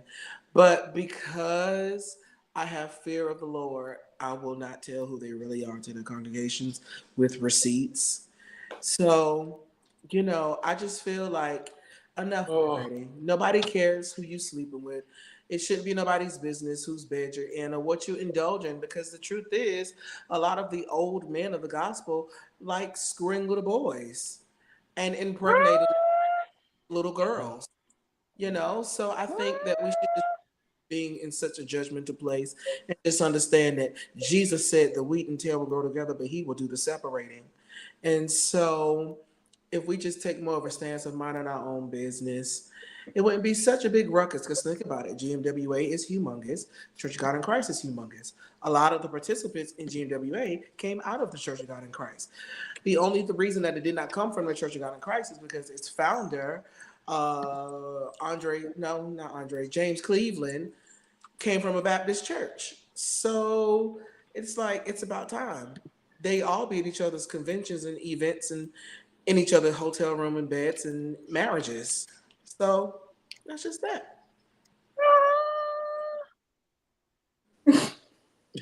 Sonny, would you stop doing that? Where is the lie? Where's the lie? It's about time. Terrence, did you just say where's the lie? Years. It's about 60 years too late. It's unfortunate, but I remember growing up, and although I was not in Church of God in Christ, I had a lot of family members that were in Church of God in Christ. So I've been to Memphis, been to all that stuff. And I remember those musicals where that was the real Sunday's Best.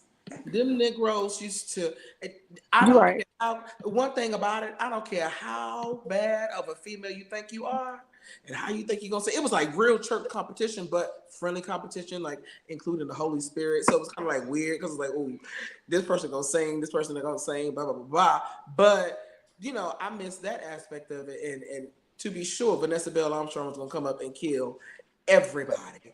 And she wasn't going to show up until 10 minutes before we was about to dismiss. But like that whole thing is like, y'all about 50 years too late. Okay, congratulations. Now you finally got the picture, but whatever. Hey, Brent, so what do you, how we talk about the church stuff, what do you think about a certain gospel artist showing up late? This is what I found out. You talking about Tasha? Sorry, just hold on. Let me finish, and I'm gonna let you go. I'm taking the leash off. The venue that she went to was not where the concert was. She went to a whole nother venue. This person thought that the concert that she was supposed to go to was it was over with. She got there 4 hours late. But the venue that she went to was at a whole nother concert that was over. So whoever brought her to the wrong building. That's why they kept telling her, ma'am, you can't come up here. Because you weren't supposed to be there at all. So yeah, it's quite, this is just, but to that end, she still got there late and she didn't get paid. Was upset. Well, you shouldn't get paid if you didn't do the job. You weren't even there. I'm not disputing that at all. She did not earn her money. Yeah, you didn't get paid. So, all right, Brent, go ahead. She should be returning any retainer that was given to her. All of that needs to be refunded. Or deposit, right. Yeah. My thing is, it's always these gastric sleeve girls. Oh no! So much to say. Oh no! It's just not like the gastric sleeve girl. At the end of the day, your feet are still wide and flat, just like your notes. They're wide and flat. Oh no! Oh boy! I call it the gospel surgery, but okay. Well, we could call that too. In my day, we called it AIDS. But no! Hey, Chris. What's up, man? How you doing, Chris? bro? Hey, Chris. I need a minute. Hey, Tanya.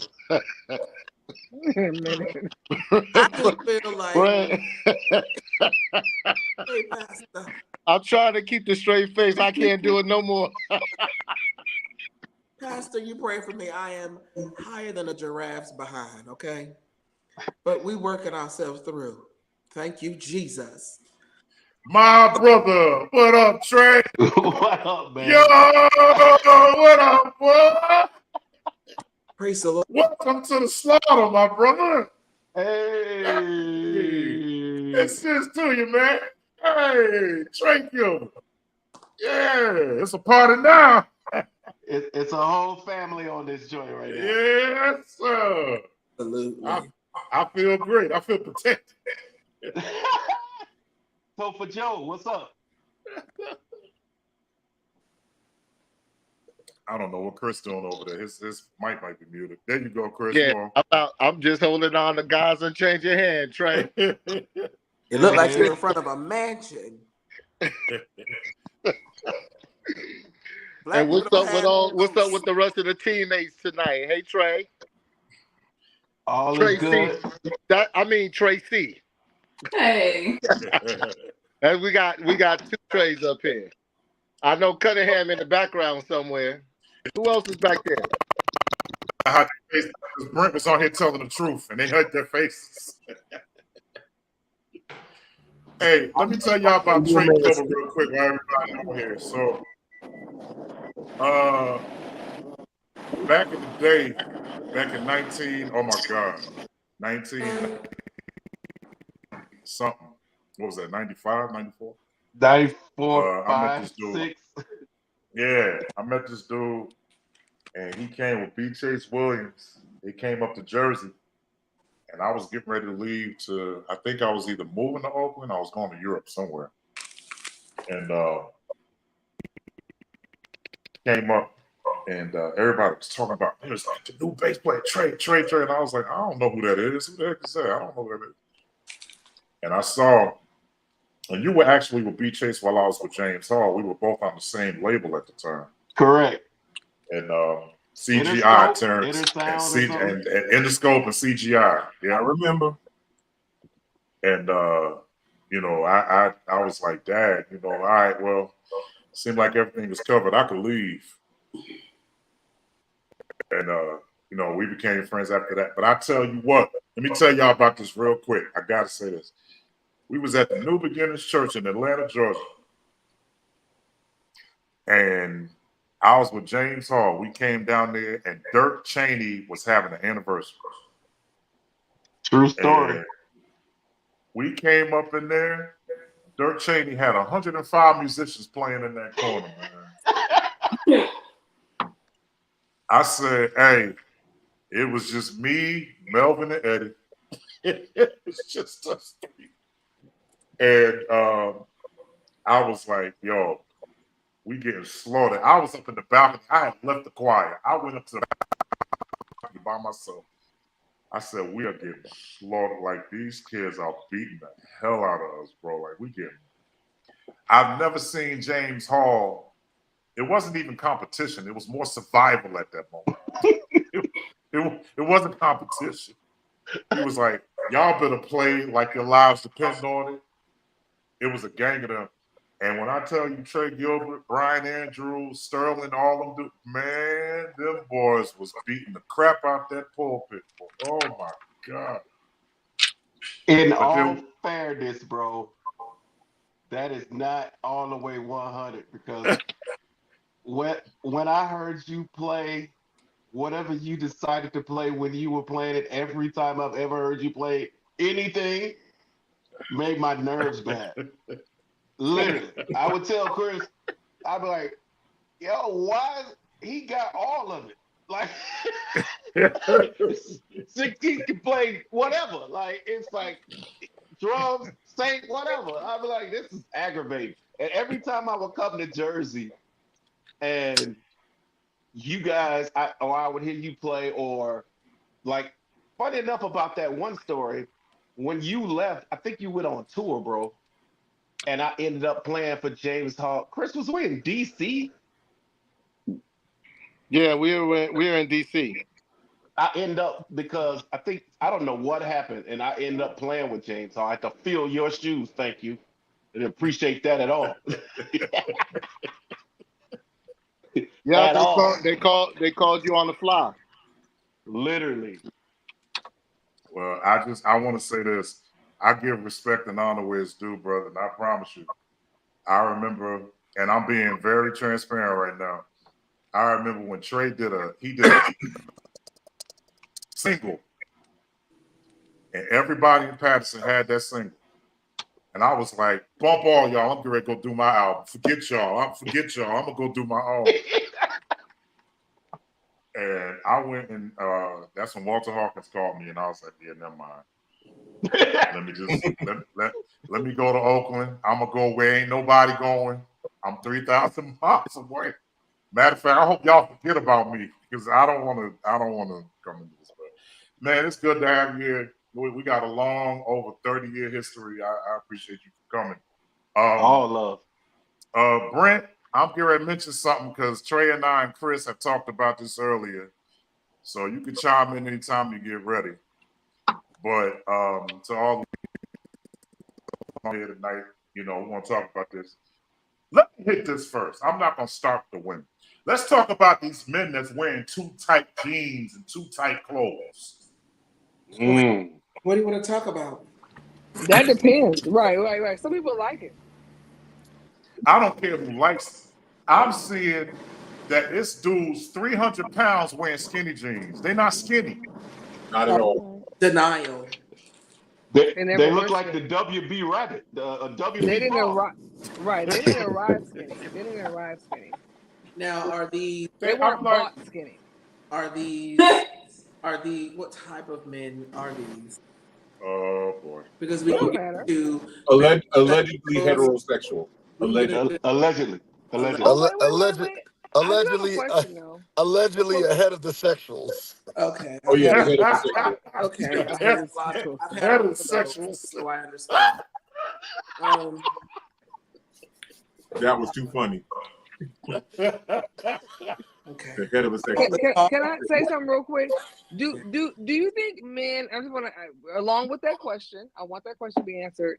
Along with that question, do you think men want to show, like, they did?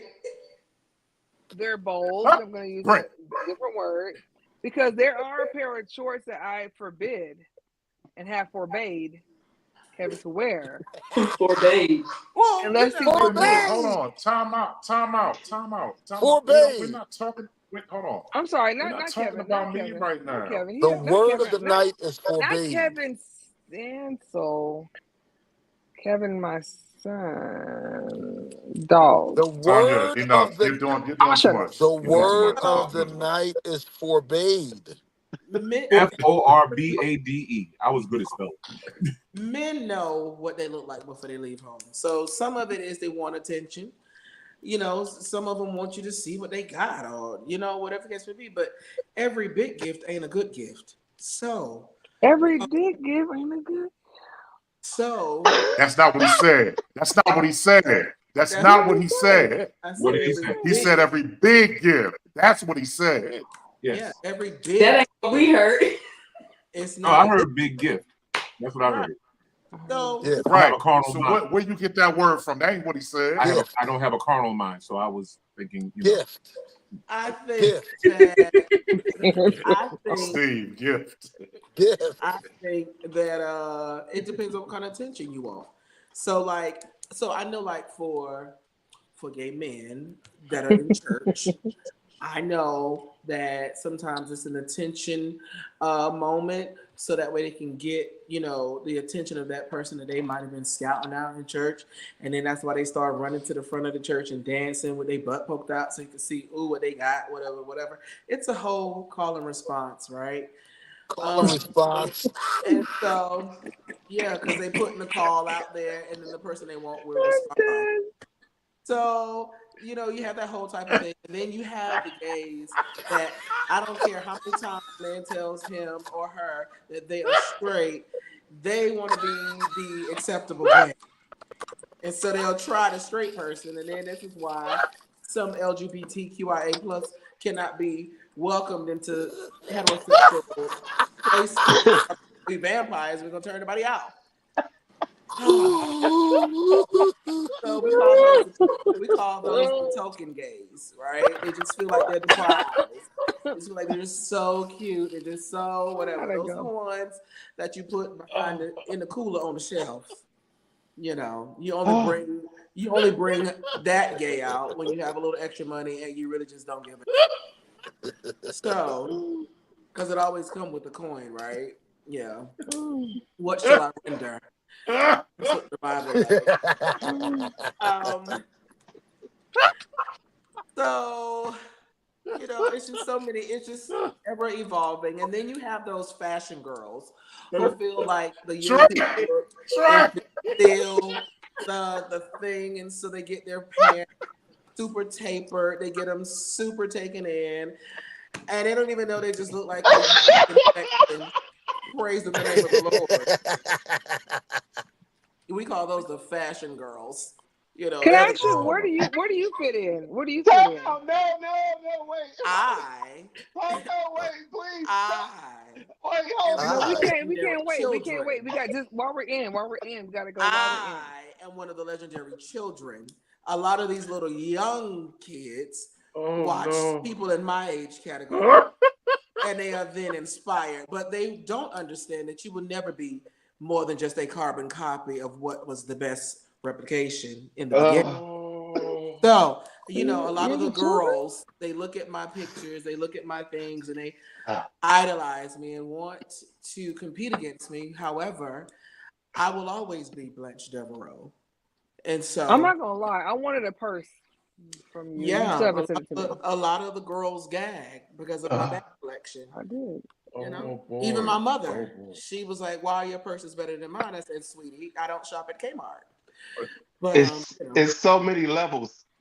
There's so many to this. Hey, Trey. This is an onion. Hey, Brent. Hey, Trey. Let me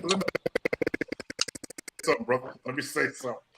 And I'm only gonna say one thing, and I'm letting this thing go. Y'all got it. I'm here for all of them. My boy Joe just said, "What did I just tune into?" But listen. Hey, Joe. Here's what I know. I'm gonna tell it like it is. I'm gonna be honest. I'm gonna be candid. I'm gonna be upfront. I grew up in the Apostolic Church, and I understand what they were trying to tell us. I grew up in a small city. It's not even a city. It's a town, bro. I don't see my city as a city. They're doing big things, though. But yeah, they're doing a lot. But anyway, but we have all been around enough to know that what this young man ain't a lie. I think what happens is a lot of times people will often try to judge because somebody is strong enough to say what they're thinking. So they're always going to have a problem with the outspoken person. But this is just what it is. So I understand what people might think about what's going on, but a lot of times you got to be honest with yourself. Chris and Trey, I'm speaking specifically to y'all. We have played for more than enough community choirs to know that what this man is saying is not a lie. Nope. Yeah. I think the reality of it is, and Terrence, that's not a student you, Steve, that's not a student you, but both of y'all got your screens off, so I know what's going on. I don't have I'm right here. But no, not Terrence. I'm talking about these other two. But here's the reality. The reality is you cannot deny the truth. The truth can never be killed. It's going to always come back no matter how much you try to knock it down. So all I'm saying to everybody who joins on here, you come late, you watch it later, remember one thing. Is it his honesty that's killing you, or is it your lack of being honest that's worrying you? Because he ain't saying nothing. I ain't heard one thing that was a lie.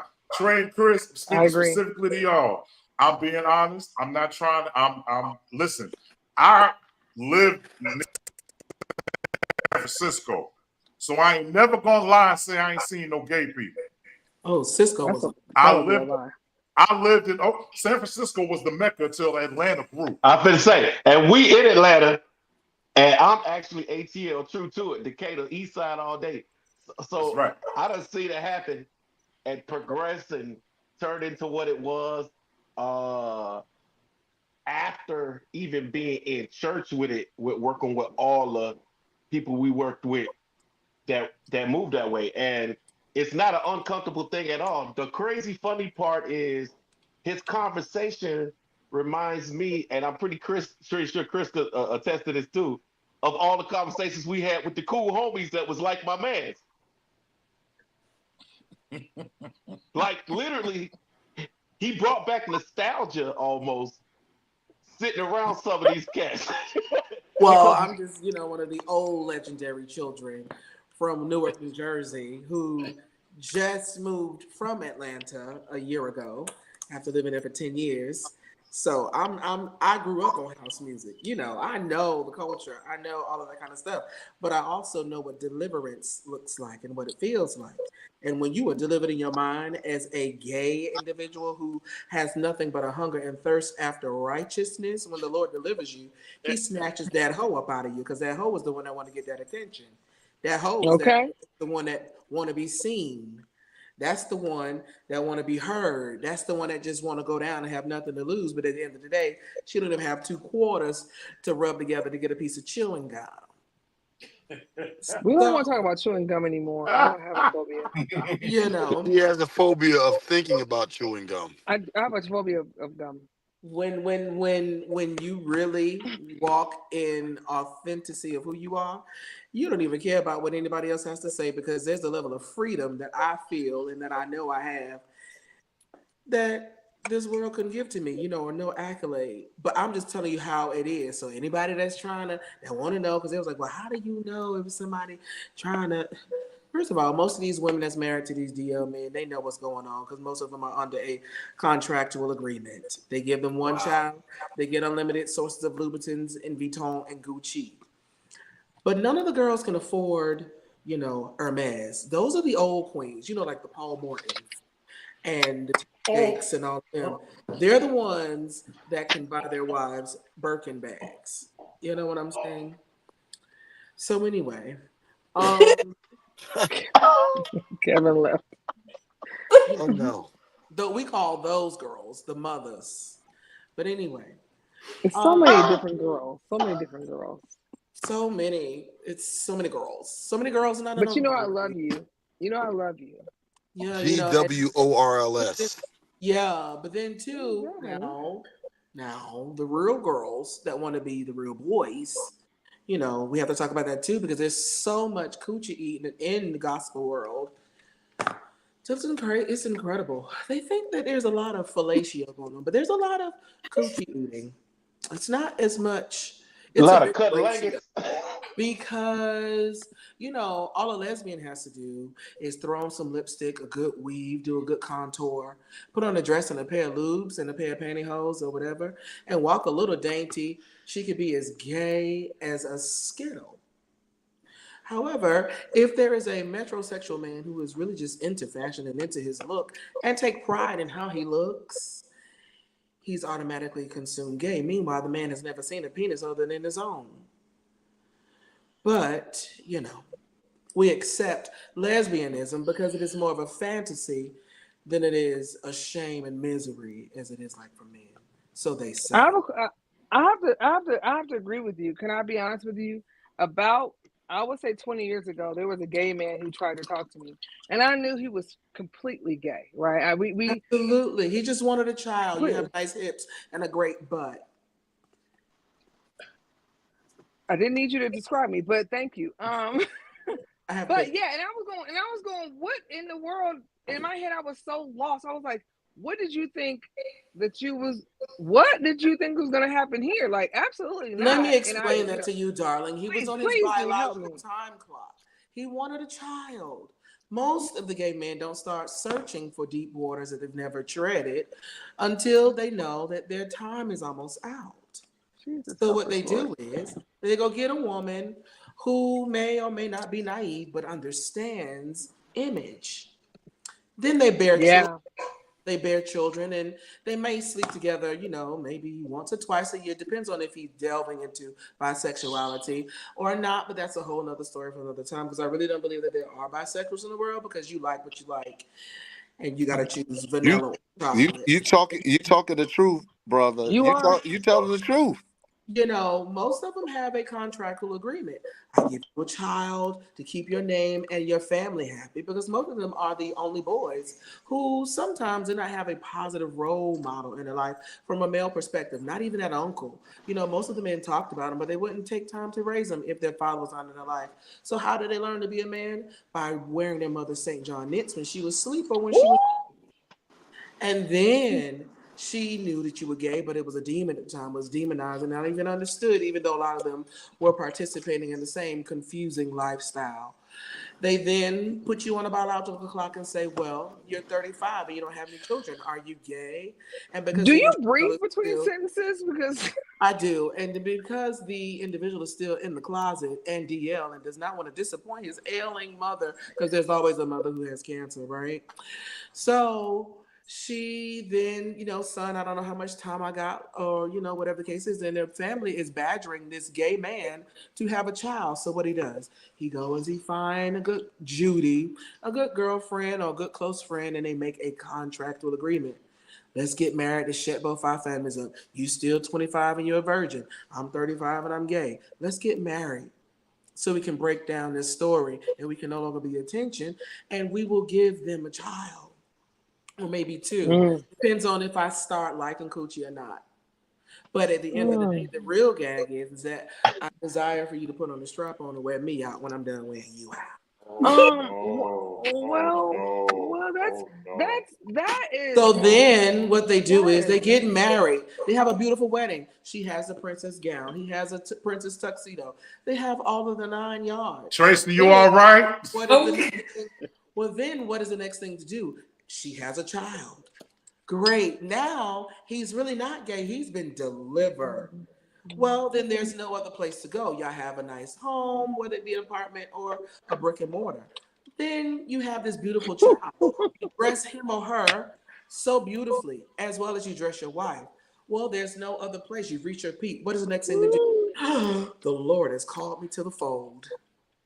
So then you become a minister so that your wife can really wear St. John knits, Louboutins, and hats while keeping your secret covered. She'll cover you. She will deny all allegations. She will act as if she don't know, when at the end of the day, she was in the other room listening to you get screwed. So then she just keeps quiet because she thinks, I have nowhere else to go. This is a good look. I'm getting Louboutins. I'm getting Chanel. I'm getting Gucci. I'm getting St. John. I'm getting Yves Saint Laurent. So can I say this real quick, just to add to your story? The guy ended up dying. He's dead. Yeah. Mysteriously. I mean, yeah. But that's what happens. That is what happens in the world of. Wait a minute. Brent, please. Yes. If anybody is listening to this man and think he making this up, no, he is giving real. You are naive. Absolutely, I agree. Oh, a lot of people rather be in naive. He just wait a minute. Hold up, B. He just gave a whole back page tutorial for free on what's going on. Kevin, you know it. Trey, you know. I mean, Kevin, you already said it. We have Steve. I ain't hating Cunningham. I ain't hate. I know y'all been out here, Terrence. I know you've been out here. We've all moved around. Everybody up here have moved around. But what this man just laid out, I've seen it with my own eyes. I know he ain't made nothing up. And here's the thing, hey, Brent, I asked this. I brought this up, Cunningham. You may remember this. Like maybe you weren't on. I think Steve, you were on as well. Like maybe about. Well, hold on, Steve. They say you ain't been on in 6 months, so you might have missed it. They funny, right? So you might have missed it, Kevin. You laughing a little bit too hard, but that's okay.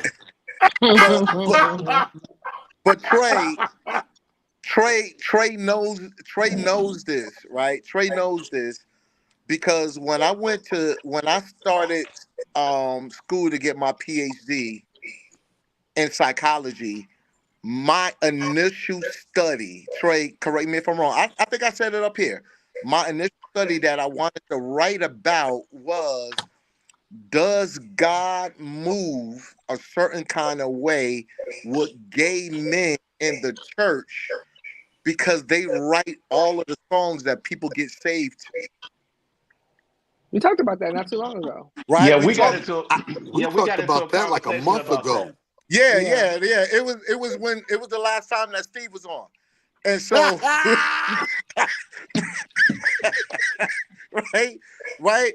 But here's the thing. You're trash. That was good. Here's the thing, because what B is saying, he's talking about the progression That's good. that happens within the Black church. And he laid it out and talk about men, right? And it's a whole conversation that goes there about Black men and Black pastors, and 89% of the Black church is women, right? And 66% of the Black church are single women. And so when you deal with all of that, and then that 66% that are single women have children, and their children are being raised in a church where no men are. Mm-hmm. Right? And so if you spend more time in church growing up as a young man because your mother's dragging you to church because she has a failed relationship and she's seeking something from God and the pastor, your sons and daughters are only going to come in contact with women more often than they go to events where men are. True. Well, the truth of the matter is that some of the children. Oh, wait a minute, Brent. Wait a minute. I need you. Give me this space because you preach so good. You be talking long, Chris. I need you to, but stay close because I need you to jump in. I'm just turning and here's what happens. Here's what happens, Terrence. Y'all bugged out for real. People begin, these young men and women, if you will, begin to write songs because they're in church all the time, but then they begin to write songs about their experiences and they're crying out to God a certain kind of way. Here's an example. I'm not saying it's true. I'm just using an example, right? We've heard the song, "We Fall Down, But We Get Up." We've heard songs back in the day that says, "Please be patient with me. God is not through with me yet." I can go through the litany of songs. "Oh, happy day, when Jesus washed my sins away." The list goes on and on and on and on until the break of dawn.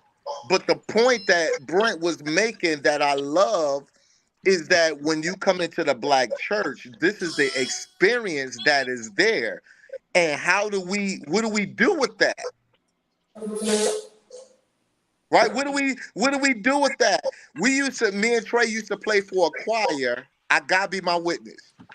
We used to play for a choir where a couple of the singers would have razors in their mouth at church and sing with them in it. Brent, I'm telling the truth because, and they would say, "We're doing this in case somebody get out of line in real time. I just got to reach in my mouth and I pull out They would practice singing with razors in their mouths. Mm-hmm. You're talking about gangster. Listen, that is gangster on a whole nother level. They didn't know if they were going to get home alive or not. Say it again. They didn't know if they was going to get home alive or not. Exactly, because of everything that Brent just said. And so I'm listening to it because I know you're right. We're all in the Black church. It's so many tentacles, there's so many avenues, there's so many sharp turns in this thing, right? It's so many sharp turns. And I think we do a disservice if we ignore and turn a blind eye to what Brent just said, because he gave a master's class of what's going on out here. And we've all seen it. Well, you all know someone. I think the thing is that the thing about the church is deliverance is always present. It's just that we're not really ready for him to deliver us. Because the very things that people need deliverance from is the very thing that they enjoy. So how can you tell me that I need to be delivered from cigarettes if that's literally the thing that helps me get through my day? And so everyone thinks that deliverance looks a certain way. And the truth is, you don't know how deliverance looks like or what it looks like. the bum on the street, that may be begging for money. At first, they were begging for money for drugs. Now they're actually begging for money for food. But we don't see that. We just look at the outer appearance and say, well, this is what it should look like. When at the end of the day, you don't know who's going to be in heaven and who will be in hell. I know it's going to be a great surprised day, but it is what it is. But it's just a common story that I know of personal friends who women sacrifice their happiness for an image and an agreement, and it's unspoken. And so then what's next? He becomes a pastor. Well, you got to have an armor bearer. Oh, I know what I'll do. I will get the cute boy in the choir that has low self-esteem. I'm gonna start flirting with him, giving him money, but then I'm gonna call him my spiritual son. So that way he can get good with my wife and we hang out and do our thing. And because he's my armor bearer, he get to travel. It won't look bad. So we really going on dates and wow, because my wife is with the children. Yeah, that makes sense. Because she's a school teacher. Wow. So she got to work. It's sad, and I think that. Yeah, I'm sorry. Go ahead. No, she works. He ain't got no job because God called him to full-time ministry. So then that's how it all. And then now, this little young sissy, is keeping all his secrets because he's the only one in that whole congregation that knows who their pastor really is. And so he got to keep a secret because there's a check attached to it. You pay for your quietness. Why you think them boys in Eddie Long's case started talking? That money ran. It wasn't because they wasn't enjoying it. He stopped paying them. Now they want to tell. But the thing that sucked for them is when they saw all the money that they were actually getting. Or sucked for them. And how much he was depositing into their accounts. We're going to close this case because now it shows that y'all wasn't raped. You can't rape the willing. Yeah. So that's the armor bearer, and then here we go. Well, what's next now? I don't know. He got to. So let me say this. So let me say this. This situation, I always look to see what how many followers we have, how many people are watching. We make most of our views after we go off because a lot of people now it's 11 o'clock here. A lot of people are asleep or going to bed or whatever at this time. But I promise you, I just got a message that said we wish you would come on earlier because this is so much good information that sometimes we have to go back and look at it later. When real time opposed to looking at it later is two different things. Like, when you get it firsthand, it's like, wow. Yeah. So I just wanted to be known. Joe Logan, he literally was like, hey man, this is bananas, but I appreciate it. Chris and Trey, Justin, I don't know where you are. You ain't showed your face in a minute. Well, here's the thing, Kevin. If women really just paid attention to what I was saying, I could give them the rule books on how to find out. This man just jumped on and jumped back off. Brent, I'm not gonna lie. I was already hip to the game, but I was also assuming. I didn't know for facts. But you just put what I thought into perspective, and so I appreciate that.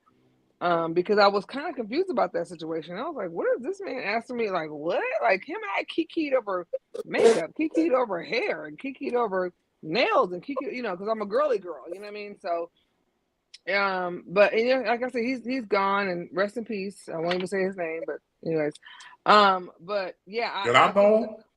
No, baby, I don't. You may. I will talk about it offline, but I don't want to disrespect his family, but. Yeah, it was years ago, not to be years ago, like years ago, but I was confused about because I wasn't expecting the ask of dating me. I was like, that's weird. That part was weird to me, but you put it all in perspective, and I did think that, but I just was also assuming. But it was just an image. You're a beautiful woman. You should feel honored. Anytime a gay man looks at a woman and actually starts feeling some type of way, you should feel blessed. Interesting. It's the greatest compliment. Confused and blessed. Confessed. Yeah. Well, you don't have that problem now. No, I don't have that problem now. I don't even need to worry about. There are, but there are just a few women in this world Yeah. My mother ever wanted her prayers to be answered. The interesting thing is that I know people in this. Well, I know people that I feel are in this type of situationship, and I didn't understand it because I wasn't in it. I didn't accept the calling, right, or whatever you want to call it. But now I could. He just bootleg. Say it again. I say you with a pastor. You just bootleg. He just bootleg. You think my man's a bootleg? My man's not a bootleg. Yeah, I'm gonna fight bootleg for him. pastor. I'm gonna fight for him. Okay, I like it. Okay. Anyways. Well, here's what I know. Here's what I know. Real leaders don't want to lead because they know what they got to give up, and they're not ready to give it up. That's it. Yeah, that. And we Why talked most about of them that. still Kevin and I bishops talked in the about Church that. of God in Christ. Right. Real leaders don't want to lead because the real honest truth is that, and I will say this: it's a sense of maturing, right? And you know, the ultimate maturity is when you can be slapped in the face and turn the other cheek. I can say with honesty and complete vulnerability, I ain't there yet. I'm not there yet because, you know, and Chris and I and Trey had this conversation not even 2 days ago.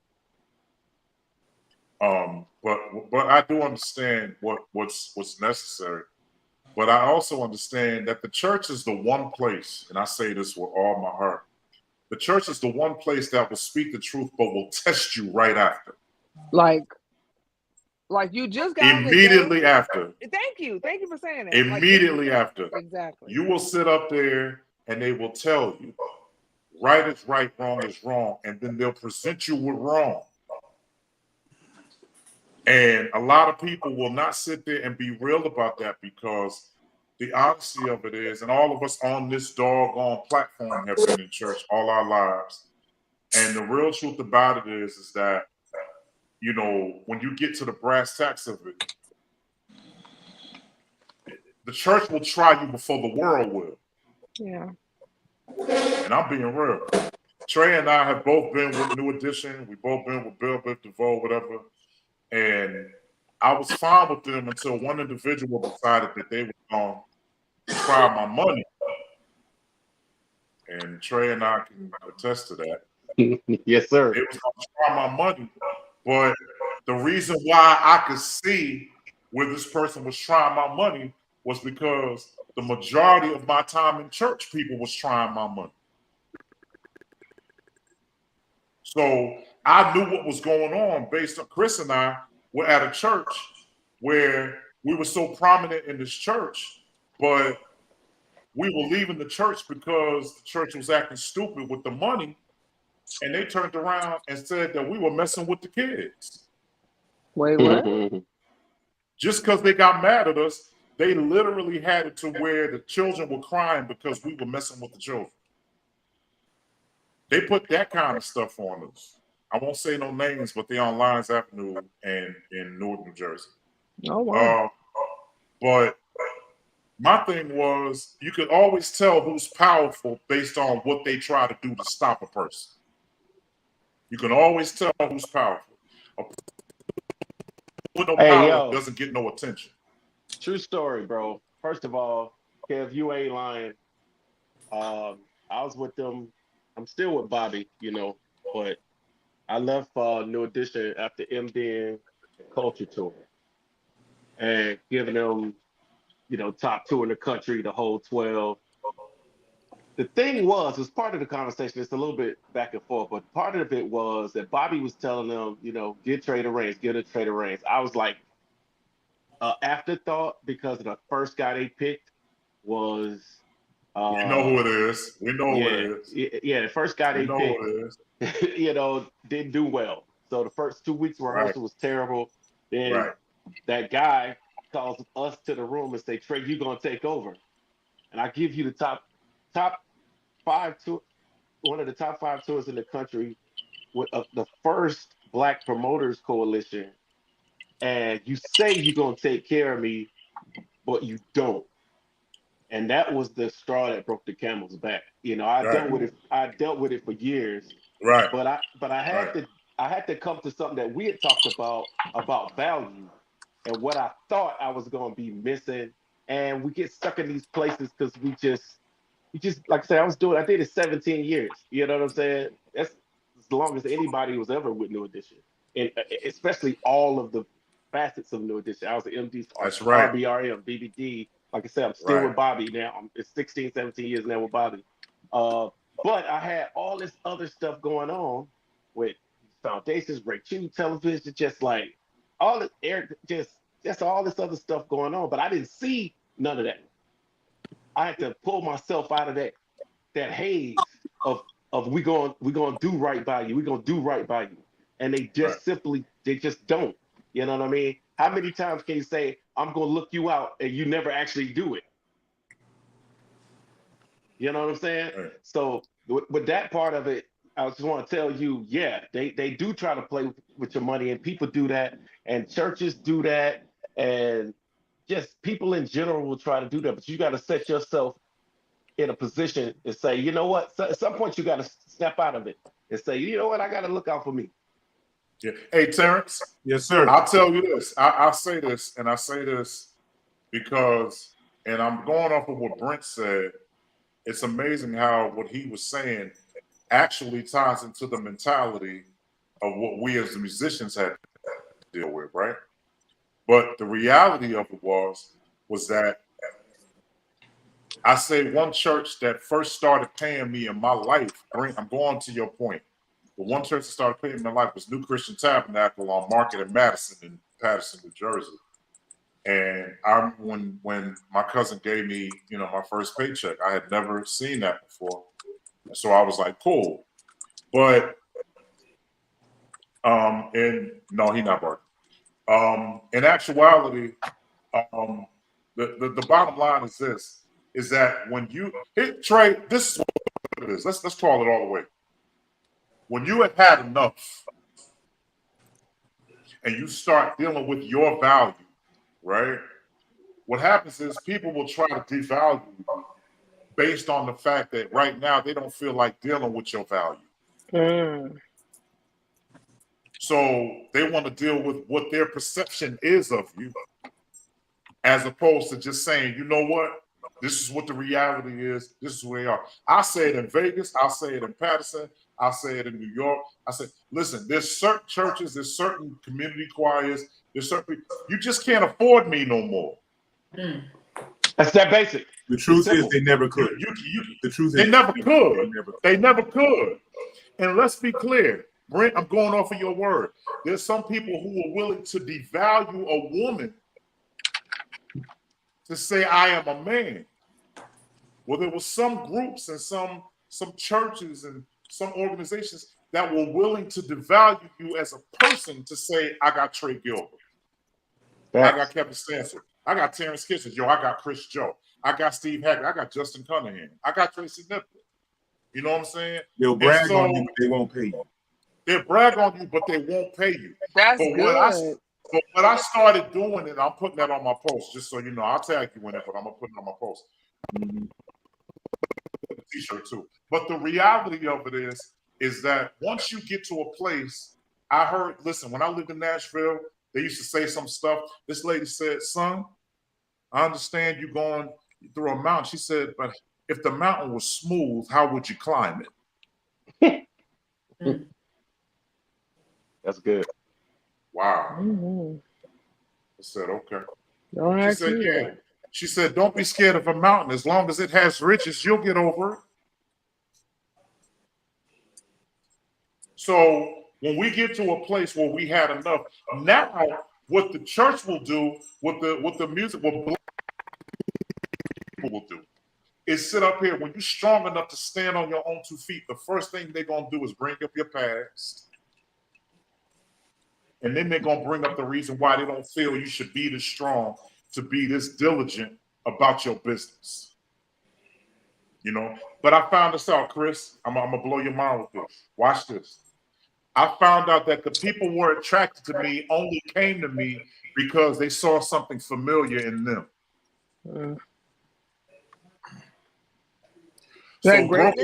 So broken people came to me because I was broken. But the moment I decided that I'm gonna be healed, I never saw those people again. So Trey, now the same people that took our money and said we coming from the same organization. Now the people who understand that we're not gonna stand and let them take our money, I found out that I was getting a lot of calls from pennies, but I wasn't getting a lot of calls from dollars. Yeah. It wasn't so JC now pennies. I'm getting very few dollar calls, but the dollar calls are worth more than the pennies. Bro, let me tell you something.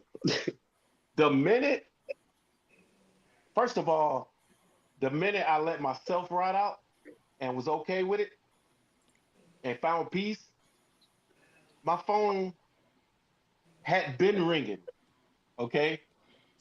But when people, You crazy. the next tour that came up, when they was about to do the Legacy tour and people found out I wasn't there. Oh man. Tanya, he talking about that Legacy tour. He talking about that Legacy tour. It rocked that. Everybody's like, what? I said, I'm good. I'm done. But my phone blew up. The value, Kevin? the thing, the Trey. Thing, I know. The thing that people don't realize, a lot of times people just say, oh, that he's busy, he's this, he's that, and you get to a point where you're like, I don't put out what I'm doing. I rarely post at this point because I'm busy, right? But the minute I left that situation and he found out I wasn't doing the Legacy Tour, I wasn't doing New Edition, everybody on earth started calling me. I did this television show for Ray Chu. I was his proxy. He was doing Dancing with the Stars. I was doing I Can See Your Voice. Wow. And that's all me and my engineer. But Tanya, what does this mean? Well, what are you hearing? This is good. This is really good. So Brent, you started something. Thank you, Brent. We appreciate you. You missed 2 weeks. It's okay. We appreciate you. We won't dock you at all the way we dock Steve. But anyways, I'm not here in charge of the finances. I just write the checks. Anyways, but no, like I love what you're saying, because I have said, and I told Kevin that the Lord had told me that I felt like there was something bigger, and this platform that he's on right now is something bigger, right? But I do have a question. This has nothing to do with that. Like I appreciate what you're saying, and I'm sorry, I'm going to call you friend. Down here with the hat. I can't think of your name. That's Trey. Thank you, Trey, what you said, because I think that it goes along with where I felt like the vision of what God gave me. But and I don't know who is down here with the white emblem that has no. That's Chris. Oh, Chris. Okay. And Steve is gone. Okay. Anyway, Steve, the host, the second host. Steve getting fired. It's okay. No, we won't. We love him altogether. Right. But my thing is, my question. And I'm gonna ask this. I'm gonna ask this question for musicians. So Trey, I'm gonna ask this for Tracy. I'm gonna ask this for Kevin. I'm gonna also ask this as a pastor and musician for Justin, who I always get confused because sometimes when he talks, it sounds like the shovel. Pastor Adidas is what you named me. You named me Pastor Adidas. I did call you Pastor Adidas. I appreciate you, because you used to wear that like for weeks, but you stopped wearing that. We appreciate it. Anyways, so like, where is and this is just my own opinion as a person who's a consumer. I mean, consumer means I'm a singer. I've sung in a lot of community choirs, groups, and all the things. Where is the happy medium when it comes to a person or a church or a place or a group that they can't afford you, but you're like, I'll do it or I won't do it? Like, where's the happy how medium? they treat us in the interim. Okay. It's how they treat us. This is what I know, and I'm gonna let everybody else talk. What I found out was, Trey, let me take it back to the 80s real quick. When Milton Brunson was out, Milton Brunson was paying so much money to his musicians that 9 out of 10 times you never saw another musician on Milton Brunson's album. Baby, let me say something, and let me not exclude Tracy or my cousin She's Candace not with one right, R. right. Yeah, I just right, want to make right. sure I just say that. I'm sorry. Right. Go ahead. What I know, it was never, and here's the thing, it was never really about the money. It was about how they felt about us in the end. It was never about the money. I say this with all the gusto that I had. When I started playing with James Hall, the only time I made any money was when we did the King of Glory album, the Christmas album. Those are the only times I made any money off of James Well, Hall. how were you treated when you weren't getting paid? I was treated like a family member. Okay, and do you feel like that would be the same today? Would you take that same thing today? Listen, if I knew that people really respected me and they cherished I just put on Facebook, Trey, I don't know if you saw it, Chris, I don't know if all the musicians on here, I don't know if you saw it, but let me say it so that we understand and real quick. I'm not slow. But I said, musicians, why do you stay where you aren't celebrated? Correct. That's how I got into it. I That's saw how it. I was getting. Yeah, You that's saw how that? I got into I that. said, Yeah. but then again, why are you complaining about where you are? Is that if that's all you have? Then I said, if it is all you have, hush until you get something better. Okay. That's what I said. But now here's the reality. When I played with James Hall, that was my first community choir in Brooklyn, right? When I played with James Hall, we was going neck and neck with B. Chase Williams, and we was going neck and neck with Dottie Peoples and Donald Lawrence. And Donald Lawrence. When Tri-City's first album came out, we were all petrified. And we was all on tour together. It was like, and we was everybody was going to the same hotel ballrooms. We were all going to the same arenas. Here's my point, and I ain't gonna be long. My point is, when people treat you like your family, you don't talk about money. But me moving to Nashville and going back and forth between Nashville and Atlanta, what I found out with this, people will do what you don't ask them to do when you're nice to them. The South taught me one thing. The South said, when you are nice to people, I promise you, you won't have a need. Facts. Because Southern people understand the good old boy reciprocity. If you're good to people, they will be double to you. Yo, hold up, Cab. Let me jump. And this is what I know. It's what I know. Let me jump in there because Tanya, I'm drinking. You asked a good question, and one of these days, Trey will talk about our relationship full circle. But let me just talk about my relationship with Trey in Atlanta full circle, and then I'm answer your question through this relationship. Go ahead. But talk faster than you normally do. Right. So I had moved to Georgia to go to college in 1990. I moved away, but I saw a lot in Atlanta that made me want to move back. During that time, I met Trey. I met him one night passively that I went to this club that he was playing at.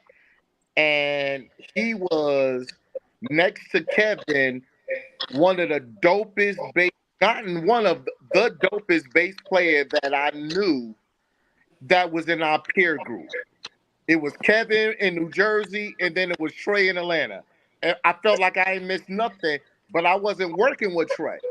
I just saw him, right? And this was the time that I had got connected with B. Chase, and I saw Trey, and I'm like, yo, I gotta have this dude on the album. I got to, like, it's all of that, right? So forget all of the B. Chase records that we did. Let's fast forward to one day. Check this out. I called Trey, and I'm telling y'all the truth. I called Trey. I was in New Jersey. I had signed to Teddy Riley. I was in Virginia Beach. I went through all of that. We'll talk about that one day because that was a train wreck. How I wind up owing him, nearly $250,000 when I signed to him as a producer, but I owe him money when I left my contract. I got to break that down to y'all one day so y'all can understand it, right? I moved back to New Jersey to get my bearings. I said, I want to move to Atlanta. I said, I'm moving back to Atlanta. I called Trey. I said, hey, man, Trey, I think I want to move to Atlanta this week. Trey said, hey, man, come on down. He said, Elvin Ross just went out on tour with one of Tyler Perry's plays, and we don't have a keyboard player at the church right now. Well, where did Trey? Trey was the music director at New Beginning for Gospel Church, James H. Mort. Mm-hmm. That week, I moved. Hold up, Trey. Wait a minute. Let me finish my part. Wait. And I gave Elvin his job with Tyler, but that's another story. Keep going. Yeah, right. Yeah, the whole that's another story. That's another story. Tyler Perry lives 1 mile from my house right now, and we know when he slept in his car. He talked about it, but we know Tyler Perry from a whole nother level, right? I moved to Atlanta that week. I started playing I came to New Beginning. I came to Atlanta that Wednesday. That Sunday, I was playing at New Beginning. I was there 8 years. 8 years from that one day because of Trey. Now, here's why I'm saying, Tanya, here's how we get to answer your question. Trey had left New Beginning, right? When I came, he left. And then I got moved to his position. A tour came up with what was his name? Trey, from Philly. Glenn Lewis. Thank you. Glenn Lewis. He's from Glenn Canada. Lewis tour came up with Brian Fraser Moore, who's my brother. I'm gonna get him on here. And also, right, I get Briz up here because that's a whole nother relationship. Briz hit me up because Briz, and if y'all don't know who Briz is, y'all don't know who Briz is. Briz is one of the greats of all time in drums, right? From Philly. Briz hit me up and was like, hey man, I want you to come and play play keys with me with Glenn Lewis. I said, man, I'm at this church. I don't want to leave. Like, how is this whole thing gonna work? I know where this is going. So I went, now check this out. Check this out, Kev. I went to Bishop Morton. And Bishop Morton. You already told me. That's why I thought I know where it's going. Bishop James Morton died 2 years ago. Really? I had this conversation with his daughter, Kim Morton Powell, and she didn't know this until I told her. I went to Bishop Morton. I said, Bishop, I'm getting ready. I got this opportunity for me to make a lot of money on tour. I said, I want to go, but I want to make sure I'm good with you and that I got a job to come back to if I go on the road. Bishop Morton said, I want you to go. Said, because I was a single father as a musician with his oldest son, James, who passed away, right? His oldest son passed away, and then he passed away after his oldest son. Here's what Bishop Morton said to me. He said, Chris, I want you to go. Go ahead, as long as you stay. He said, but I know that you're not going to be able to work out your child support situation because you're on the road and they're not going to deal with that. He said, we're going to go ahead and pay you and we'll pay your child support out of your check while you're on the road as long as you stay. Wow. He said, I'm going to give you, here's what he said, Tanya. I'm going to give you your regular pay here. And we're going to continue to pay you not to be here and pay your child support. And I want you to go ahead and make whatever money, he said, because I want you to have money when you come back. That's a blessing. That's Bishop Morton. That is the only pastor that I've ever played for who took that stance. Because that ain't what's out here. but because he was a musician, and if y'all know him, he's a singer extraordinaire. Yeah. He's a preacher extraordinaire. He was a preacher extraordinaire. He played organ. He was incredible in all his ways, right? But what he did is say, I've been down that road, and I want to make sure that you win in the church and not lose. That's so good. For me, that was a rarity because I felt like I'm going to choose between one of the two.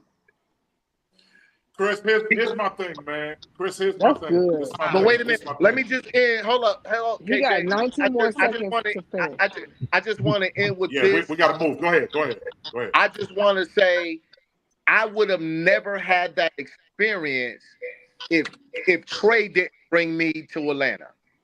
Right. Wow, right. Trey, we appreciate you. I never had that experience in Patterson, New Jersey. Let's not start that. I'm just saying. I'm telling you where I had that experience. Right. I'm saying to you, because if I start that, we're never gonna get off of here. Oh yeah. So you don't. I'm just saying. Hey, my brother opened up a door for me, and it was a blessing for me. And I'm still here from when Trey in 1998 said, "Come to my church. I got you." I'm still here. Almost 30 years later. And we've been friends over 30 years. So the pattern came, Trey, I'll let you talk. The pattern came from what exactly do we feel about the treatment of musicians as opposed to just being business and a family. Or what the Lord has told you to do, right? Right. Mm-hmm. So at the end of the day, Brent, I'm gonna let you talk, but Tracy, is she on here? Brent got something to say. Right here. Tracy, do you understand what's going on? Yes, I do. Okay, so you understand that, and I know you're a person in Roanoke, Virginia. You have been through some stuff, but I want to tell you that there's a lot of us who, in your particular area, you've been through stuff that we probably haven't been through. Like guys, Trey and Chris, I want y'all to understand one thing. This lady said that she went to a gig or to an event and set her equipment up and everything. I remember that. Tracy, am I saying it right? You're right. She got there and she got paid $5. Yeah, I remember that. And that's what I wanted to hear from her, and also from like a Tristan, who's also a pastor. I mean, we did hear from my cousin, my favorite cousin, who talks a lot. Right. But I wanted to hear from like people who were like, I want to hear from all entities. Like, what does that feel like? Justin, I need you to say something because Tracy, I want you to talk too. Yeah, Tracy, tell us. Here's my thing. I want Tracy to tell her story. Listen, I want Tracy to tell her story, but I want Justin as somebody who's on both sides of the fence to understand. Yeah. Help us to understand. Because I heard it from one person before, Justin. I heard it from one person before. Who was that? And I understand that they're more lean toward the pastoral side. And I think the reason why is because they're on that side, that they're more willing to accept what the pastors do, as opposed to now Chris and Chris and Trey. I want y'all to understand that this brother came to James Hall after actually Rich Young was first, but Justin came after I left James Hall. He's the bass player, so he came afterwards. But now he's a pastor, so I want him to shed light on it. But Tracy, I want you to tell your story first, and I want you to you're the only one that can tell your story. So I want you to tell your story, and then I want Justin to come behind her and say, as a musician / pastor, not just what he feels on both sides.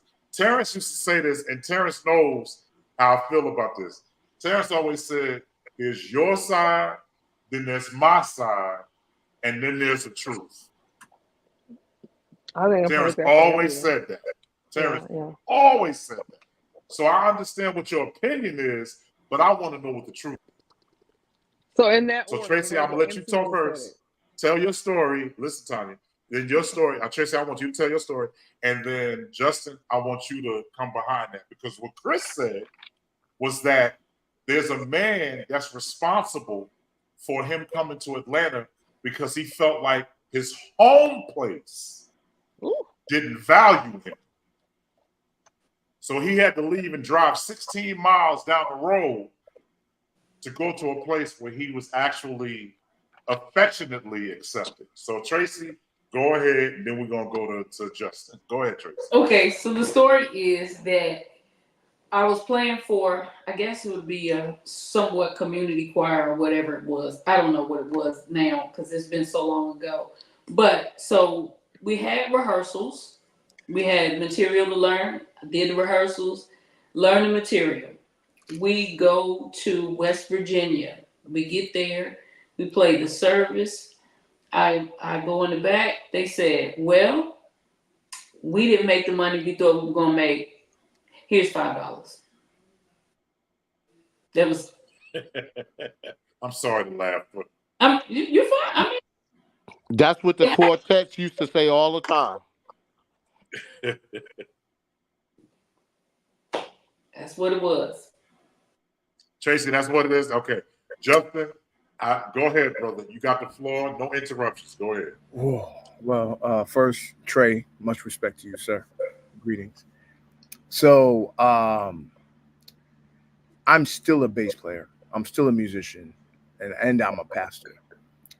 What it boils down to is one, if my church is 2 years old. If my church had a budget that I could pay musicians $1,500 a Sunday, and it not break my church's pockets, I would do that because I understand the value of any musician that is willing to commit to a ministry. From a personal perspective, I've never looked at playing in church as a business. I've looked at it as ministry. I did that for multiple reasons. Number one, that's just always been what I taught myself and something I did because I want to offer my gift back to God. That's just me. And number two, I realized that most of these church folk ain't going to pay me what I'm worth. They don't value me. They're more concerned about how I make them look. They're concerned about how the people dance.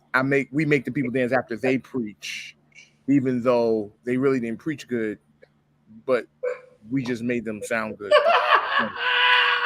They don't realize, and there are some pastors, I'll say this, I won't say no names. There are some pastors who understand that we've become a package. Myself preaching and my organist, we got to go everywhere. And let that preacher show up without that organist, them people gonna have an attitude. Let Noel Jones walk in the room without Patrick. Bro, it's a wrap. It's a wrap. Who playing?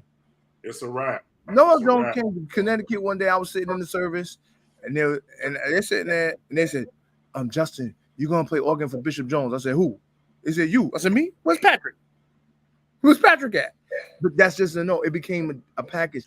When you understand the value that they bring to the table, musicians bring to the table, I will never forget. That's what I believe that scripture means. We have not a high priest who can be touched with the feelings of my infirmities. I've been infirmed. I've felt this before, so I understand. So I'm gonna move differently. I got musicians at my church? Yeah. Am I paying them a whole lot of money? No. But what Kevin said earlier is what it is. It's key. I got a relationship. I know I can reach out to Kevin right now and be like, yo, Kev, I need ABC, ABC.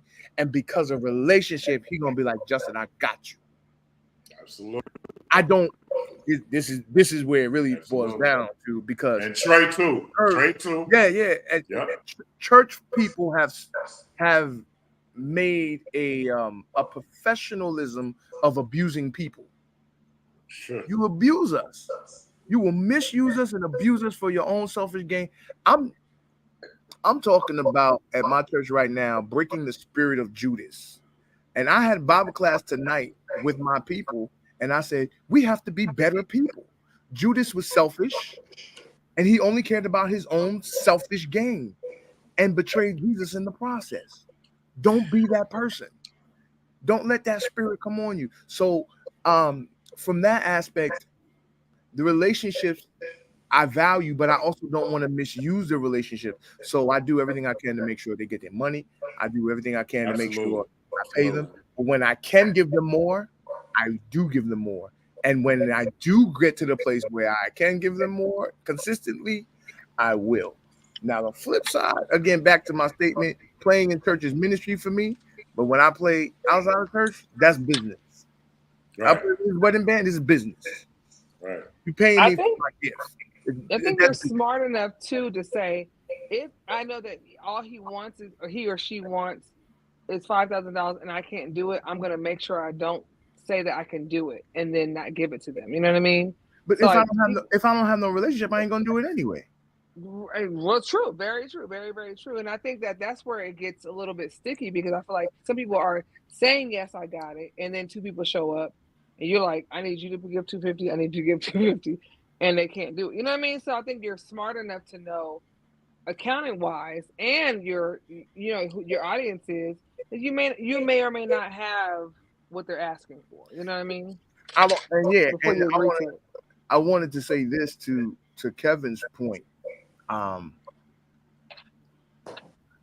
was two seconds away from moving out of New York. 2 seconds away. To the West Coast, where the gum is? I don't think I would have did West Coast. I'm just kidding. But Trey and Chris, I gotta ask y'all about this later, so hold on tight. I need to ask y'all something, but let Justin keep talking. Go ahead. But my first move probably most likely would have been to Charlotte, where Melvin was, because Melvin was pulling on us. He wanted me and Eddie to come down there so bad. He's like, y'all come down here, it's gonna be amazing. Let's go. And I was really pondering it. I ain't even gonna get into that. But I met my wife, and so I stayed. Now, the only thing for me in New York is my wife. That's the reality. And that's just me being honest. Because do I think New York values me? No, not at all. I'm too familiar. That's crazy. That's crazy. The people my sister-in-law, right? I have a sister-in-law. She started talking to some boy, and the boy realized that I was her brother-in-law, and he was like, "Yo, Justin's your brother?" She's like, "Wait, what?" She's like, "Justin's your brother?" She's like, "Yeah, Justin Cunningham, Justin's your brother." And he goes through this whole thing, and she calls my wife, and she's like, "Yo, like, is Justin low-key famous? Like, this guy's going crazy over him." And I realized that there are people who don't know my value, who don't understand who I am and what I bring to the table.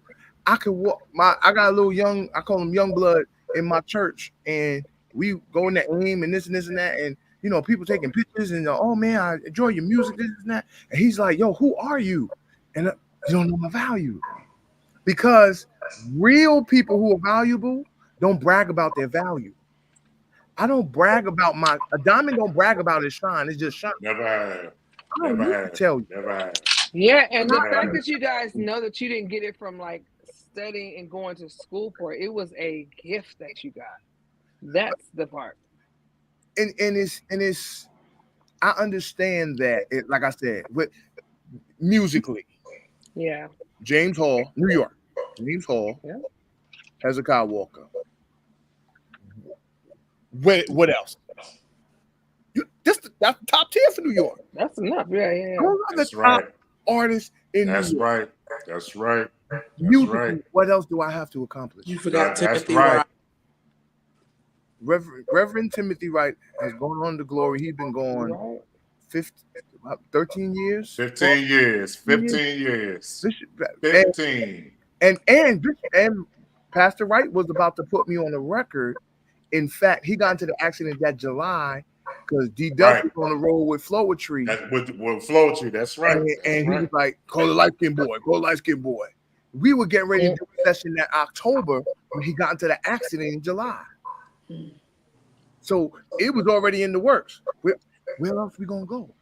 Now, Justin, Justin, let me tell you something. I got to stop y'all because we coming up. We good. We good right now. But I want to tell you something. Brent Brown, that's right there. That dude right. Let me get my in the middle. That dude in the middle right there. His father was one of the baddest bass players you will ever hear coming from Newark, New Jersey. Hey, Chris, Al Smith would literally not want to be in the same room with this boy's father. Wow. Chris, can you hear me? I just remember who he used to play for. Right. I thought that Alan Smith didn't like it when I walked in the room. But Alan Smith didn't like it when this boy's let me get my hand right. Okay, right there. That boy's father. Thank you, Justin. That boy's father ripped a new one for everybody that came through the door of St. Paul. Unbelievable. But Trey, Chris, Terrence, Tracy, Justin, Tom, I'm not excluding you, but you're not a musician. You're a singer. So you're one of us, but you're I play not the really tambourine, okay? Okay? It's a right. percussion. But here's the reality, and I want to say this to all of y'all. If you really pay attention to the demographic of where things have gone, and you look at how you graduated from one element to another. Chris and I, let me tell you about Chris and I really quick. Chris and I used to sleep in International House of Pancakes. Because y'all like food. I'm telling you, Terrence, when we would leave your house, we would go to International House of Pancakes on Route 4, and we would have a bag of quarters. Am I lying, Chris? And we would sit there. We knew the shifts of every waitress that worked. We knew the shifts of every waitress that worked there. Chris and I would go to Sam Ash with no intention on purchasing a drumstick. You would take your ass. We would go in there and we would go literally and sit there for hours. But what Chris didn't know was one day I went on the 161 bus and I went to Paramus, New Jersey. Terrence, you remember this. I went to Paramus, New Jersey, and Chris, I don't know if you ever heard this or not. I think you did. But I went to Paramus, New Jersey. I was playing the drums, and Ali Shaheed and Devontae Swing was behind me. Didn't know anything about him. And when I got him, that's how I got the Jodeci gig. That's exactly what happened. And I'm saying, I don't want to go through the whole thing. I don't want to talk long. I just want to say this, Tracy. Here's what I know. That the moment that you understand who you are is the moment that you will understand why people can't not afford you when it comes to finances. Brent, I'm gonna let you talk in a minute. What you have to understand is, I mean, the Bible is clear. I don't care how much people try to denounce the Bible. I don't care. There is a book in the Bible for everything that you're dealing with. There's a book in the Bible. There's a book in the Bible that talks about friendships. There's a book in the Bible that talks about accountability. There's a book in the Bible that talks about your money. There's a book in the Bible that talks about your preference as far as it comes to lifestyle. There is a book in the Bible that talks about all of it, right? Yeah. But here's the reality. When Chris and I were growing up in Patterson, New Jersey, Patterson did not respect us because they felt like, well, y'all kids, y'all don't know no better. But what they did not know, what they were drawing a callus on us, Chris. They were making a callus. What we understood was, even when we don't feel like doing it, not feeling like doing it is the best time to do it. Right? Because what I have developed is, I don't care what you say about me, I'm going to keep going. So when Chris went to Nashville and I went to Oakland, I'm sorry, not Nashville, but Atlanta, and I went to Oakland, we both developed a thing of, we are going to be accepted. Terrence, I need you to speak on this. We're going to be accepted because, now here's the truth. My sister Stephanie A. Guy, who is the executive pastor of the Hope City Church in Philadelphia, Pennsylvania. This is the one thing she said. This is the one thing she said, Chris. It's the one thing she said, Trey. Brent, this is the one thing she said. She said, you will tell how much you mean to people based on the fact that they know the truth about you and still want to be your friend. They know every bit of what's going on with you, and they know every bit about you, and they still want to be your friend. Because the one thing you cannot hold over my head is my truth, because I already told it. So when Chris and I told our truth about how we felt about what was going on, when Trey told his truth, when Justin told his truth, Justin, I know you have enemies because you became a pastor. I know you have enemies. I know there are musicians who are looking at you and saying stuff about you, because now not only do they peers, but they're also people that have to learn from you. What I learned was people who have to learn from you will always try to hold your past over your head, but they cannot deny your promotion. Right. They cannot deny it. Trey, when you were being promoted, I understand who you were with, but the reality of it is now when I play at a church, it's merely for charity now. Tanya, you already know my story. Yeah. It's for charity now. Hey, because Kev. Frankie Beverly effed it up for all of y'all. Babe, can we ask you a question? Is it charity or is it ministry?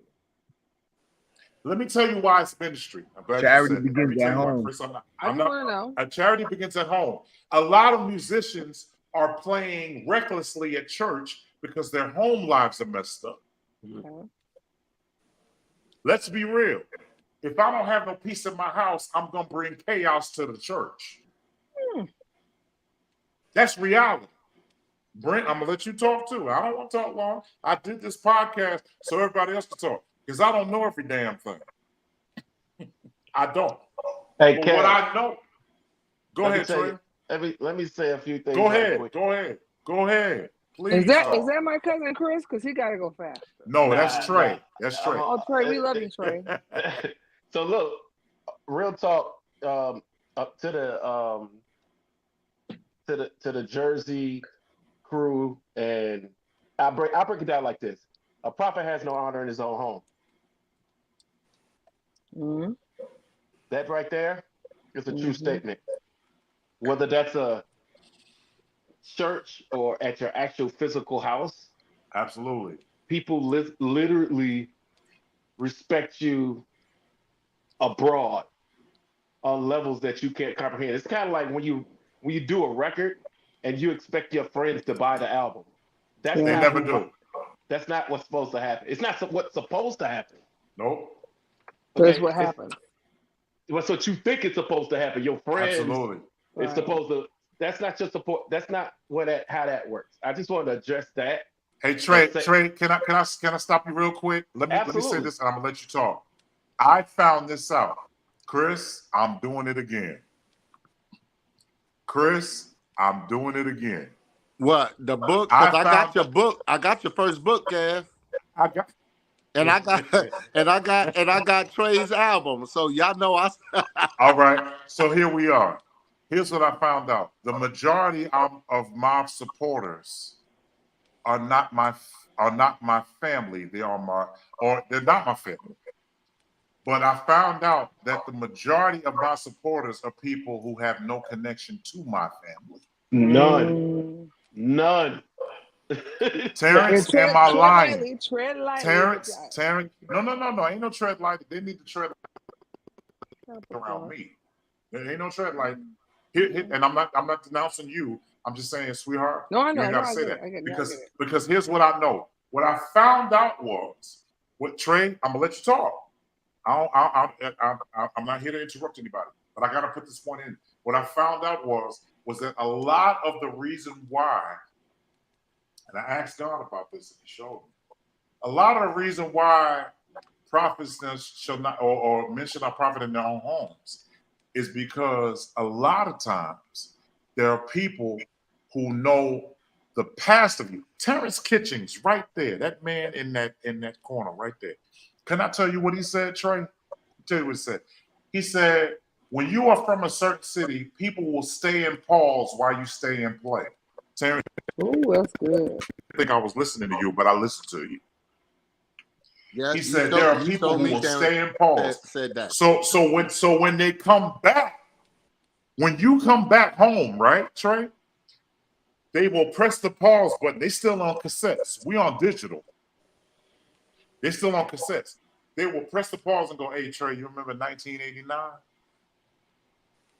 You remember 1987? You remember that? Yeah. And the answer is, hell no, I don't remember it. No, I do not. You know why? Because I spent so much time trying to keep up with the times that I don't remember yesterday. Correct. But Brent, I need you to talk. But here it is.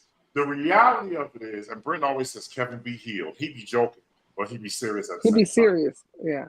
But here's the reality. The reality is that we have to understand that in order to move forward, you cannot be held by the anchor of yesterday. Ooh. And what I know about the anchor of yesterday is the anchor is just not holding you in place, but it's holding you in the power of yesterday. So yesterday, Trey, Chris, Justin, Tracy, all of you all, and I don't know why I'm getting emotional right now, but here's the deal, is that, and I understand, and there was a wise man that told me when a man cries, he's so strong because he's not afraid to be vulnerable in front of you. So he's very vulnerable. That's a strong man. A sissy is the one who won't show their emotions. That's a sissy. So here's the reality of it. The reality of it is that now that we understand our value, we have to be careful who we put our value in front of. Because everybody that has a car doesn't know how to treat a Bentley. It's true. Everybody who knows how to drive a stick doesn't know how to drive an Aston Martin. So all I'm saying, Trey, and everybody else, is that the reality of it is that let's let go of what people used to do yesterday, because the truth is that ladder, that promotion, that area of expertise and that hey, Trey, here's the reality. If I see you in the church, I know it's just for charity because they can't pay you what you're worth. Hey, Terrence, you got an Emmy Award. You are the only Emmy Award winner on this podcast right now. You are the only Emmy Award winner on this. You're the only Emmy Award winner on this podcast. But let me be realistic. If you got an Emmy Award, hell, when you walk into church, it's only for ministry. Because that church never enough to meet up to the expectation. I've never won an Emmy Award. And I'll say it with all due respect. We are now getting Grammy Awards because of Frankie Beverly. So I'm honored for that. Tanya, I wanted to surprise you with that, Tanya.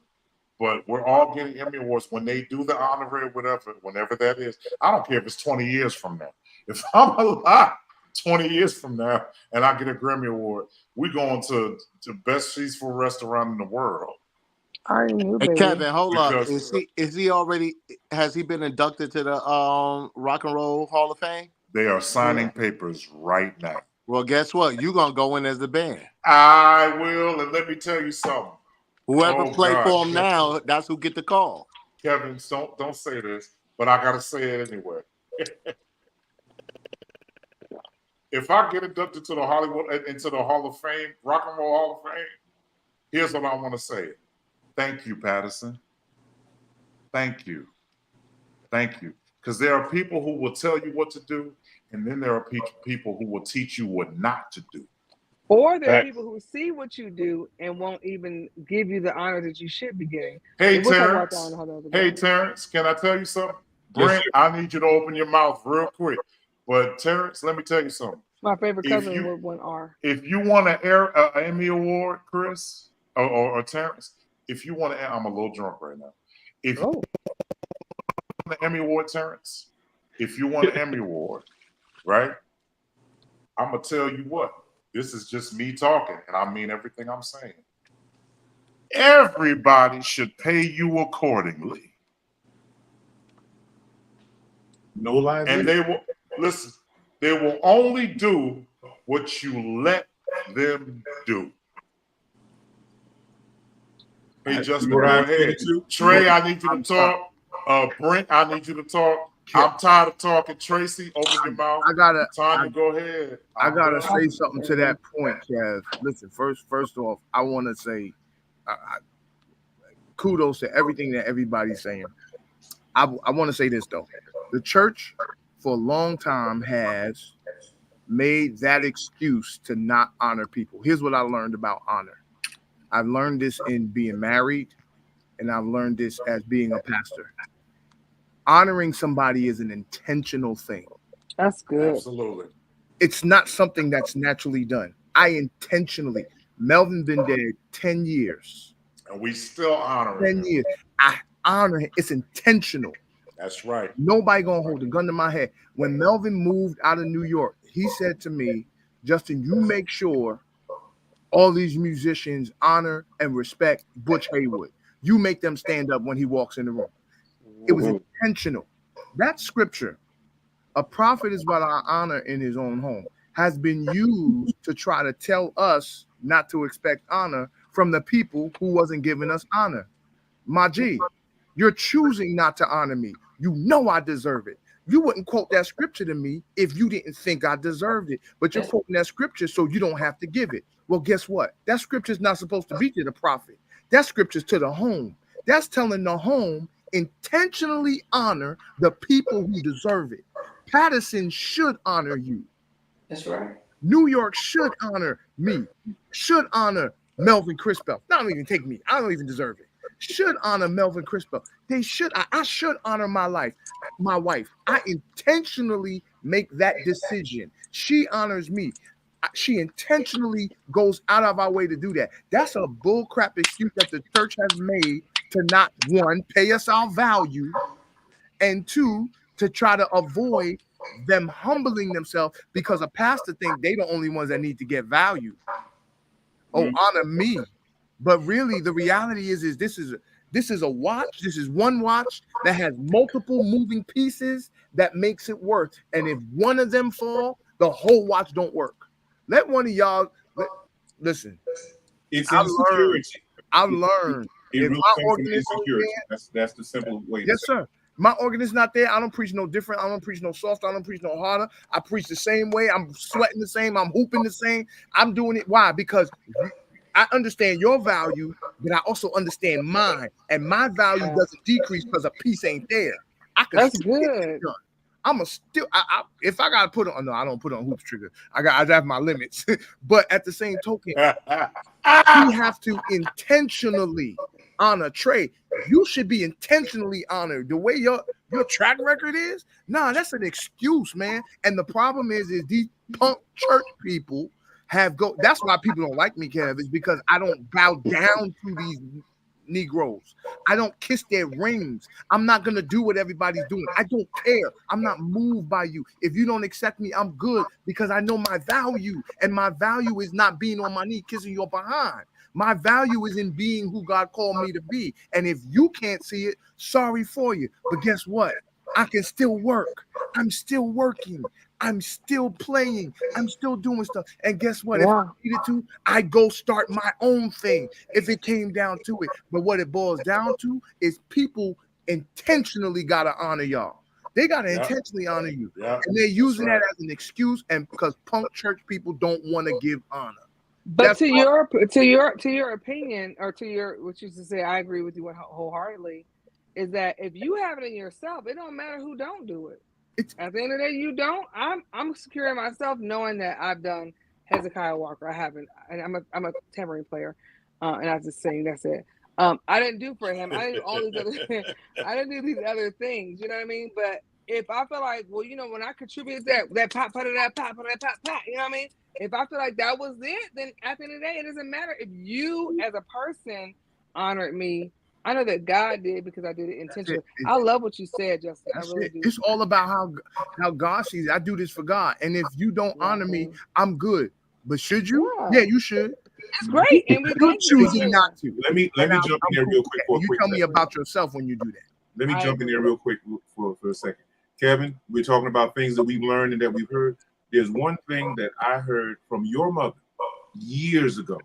I don't know if she remembers ever saying it, but there was a conversation, and you know our church background in terms of the church we come from and how they process things. And I'm not going to go any further than just to say they process stuff differently. That being said, a conversation came up one time about someone making a comment that, and they were talking about your mom. Oh, well, you know, she's out here and she's getting this money from people to do this, that, and the other, and so forth and so on. And she said, real quick and fast, said, the truth be told, I'm not. First of all, let's be clear. No one is paying me for my gift. Said because truth be told, if you were paying for my gift, you and the bank, all the banks combined, don't have the money to pay me for my gift. But what you are doing is you're trying to help compensate me for some of the time it takes for me to do what I do. And so that's the one thing. But I wanted to say this when you were talking about the Emmy, and Kevin and Chris ain't here no more. But Kevin knows this. I'm the last person to self-promote. I'm the last person to self-promote. I'm just not big on that. But here's something interesting. So you talked about the Emmy. So I work in a certain environment. When it was made known that I had won the Emmy, someone that I work with very closely, and I'm quoting them and I'm using the same tone that they use. Their exact quote to me was, "What did you do to make you earn an Emmy?" Wow. Wow. Wow. Wow. So in their mind, they could not perceive or conceive that there was anything of value that I could do that would make me worthy of earning that. Wow. And, you know, they tried to clean it up a little bit, but, you know, as the saying goes, when people tell you what they think, believe them. Believe them. That part. But to what you were saying about all of that, it really comes down to, and I'm glad you said that about what the Bible says about the prophet who has no honor in his own home, and how people use that as something to legitimize their devaluing you. And you have to know what your value is. You have to be able to stand up and say, I know that. You have to be okay. Yeah. And it's good. And I'm at that point now, and I'm the oldest person on this thing right now, probably, because I'm 61 years old, and I'm proud to say that. 61 because God kept me. Ah, glory. But the truth is, at this point, I do what I choose to do, not what I'm compelled to do or what I have to do. I just played for a funeral tonight. What the family offered me was well below what I would normally get for playing for a funeral. I chose because she asked me afterwards. She said, "Was that good? Do I need to do more?" And I looked at her and I said, "No, we good. We good." Because I don't The ever, Holy Spirit, I don't ever want the reputation about me to be that I'm so caught up on a dollar that I can't be of service to somebody especially in a moment like that when you're grieving and stuff like that. You know, you have to, if you're really ministry minded, you have to have some sensitivity when it comes down to stuff like that. So, you know, and I mean, genuinely, I'm good with what you did. We took care of whatever we did. And at the end of the day, because it was something last minute, whatever I ended up with, that was more than I would have had in my pocket had I not gone there at all. So I'm good. You guys have a very hard job. Here's my. But we should hear from Brent because he's sleepy. I see him sleep 3 times on this thing. He took 3 naps, 3 good naps. I mean, like I was jealous. I was like, can I? I'm not. Let me say this. Let me say this real quick to Trey Gilbert. And I want to say this. I drank a whole bottle of Pinot Grigio. This is just me. Lord. I'm good. Good night. Thank you, Brent. I want to say to Trey Gilbert that I don't care what has happened, what you've been through. I don't know anything. I'm just telling you that I will always respect you and Justin as some of the greatest bass players that I know in that genre because the real truth is that there are a lot of people looking at me. And what I knew about George Duke was George Duke had somebody that he looked up to until I found out that George Duke met Herbie Hancock and went nuts. I didn't know. I had no clue of that. But they said when George Duke finally met Herbie Hancock, he got on both his knees and bowed to this man. Did not know. And Terrence knows my infatuation with George Duke. When Terrence first played the Night After Night album and put that album on, I did not know, I didn't realize, and I've been following George Duke ever since. So when I look at Justin and Trey, and Tracy, I'll put you in there too. It's okay. It's not a problem. When I put y'all in there and I look at what you all are, it's like, I'm humble. I don't care what happens because, and Terrence knows me more than anyone. Terrence was the reason why I even know what a real bass sounded like, was supposed to sound like. And he was a keyboard player. I didn't know what a bass was. This man, let me tell you what this man did. I say it again. I did on another live. I'll do it on this one. Terrence literally went and severed wires and basically manipulated the wire, orchestrated, let me say it that way. He orchestrated the wires to where they would literally be valid enough between the negative and the positive to actually let me play my first bass that I ever purchased on my own. Terrence was the one that literally hooked it up to his stereo. And he went in the bedroom with a bottle of Canada Dry soda and went in his bedroom and closed the door. He said, and I stayed in that living room for almost 12 hours playing that bass guitar. And they had woke up the next day and Terrence had went to work and left me there, Tony. I'm just telling you. Terrence went and left me there. And then his wife came in and said, Kevin, I'm about to fix breakfast. Come on, eat. She said she went and cooked a whole breakfast of pancakes, bacon, and hard-boiled eggs and had me go inside and eat. And she said, Kevin, turn it up. It's not loud enough. And she went in the bedroom and closed the door. This is why I would never take for granted people. I guess I'm a little drunk because I'm emotional. But never take for granted. You remember the fender in the basement? I sat up there and went in a basement and went in there, and there was a Fender Rhodes downstairs, Trey. And Tracy. A stage and went down there. There was a stage 73 Fender Rhodes that Terrence got from my grandmother's church in Newark, New Jersey. And went in there, and I played on that thing for hours. This is why I will tell people, and like Trey, let me tell you this. A lot of people don't come on our lives because it's late, but the next 7 days, when I tell you it's over 400 people that be sitting there watching this, so you're going to be on this. So, but I owe a lot of my experience. Terrence had a Yamaha DX7 that he had, and I went in there and I recorded some tracks to it. And all I'm saying is I'm mentioning all that to say this. The reality of all of this is that the Bible talks about do not despise humble beginnings. Come on, drunk. Don't do it. Don't despise humble beginnings. But let's be clear, Tanya, I do not like you right now. But let's be clear. The reality of it is that the moment that you despise your beginning is the moment that you forfeit your ending. You're absolutely right. And the Bible also says in Hebrews Justin, about to consider the old. So at the end of the day, you got to remember that there are people who consider that's back, right. That's as right. well as what your past was. Yeah. Right.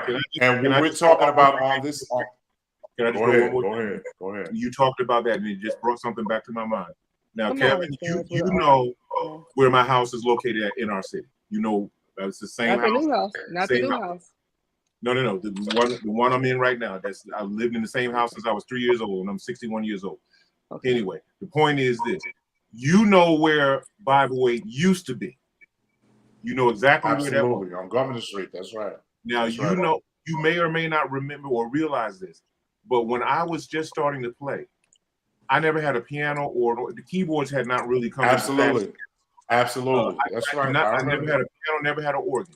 So Kevin knows I had to walk from where I live to where the church used to be just so I could practice every day. And I walked faithfully. And just to put perspective on it, it was probably about 2.5, 3 miles each way. Hey, Terrence, this is what I know. So here we are. Trey, Tracy, Justin, all of you. This is what I know. Now, he just said that he had to walk from where he lived to where the church was, right?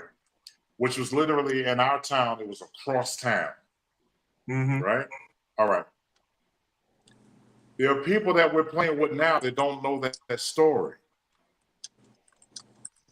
They aren't aware. Tanya, this is with your job. Tracy, this is with your job.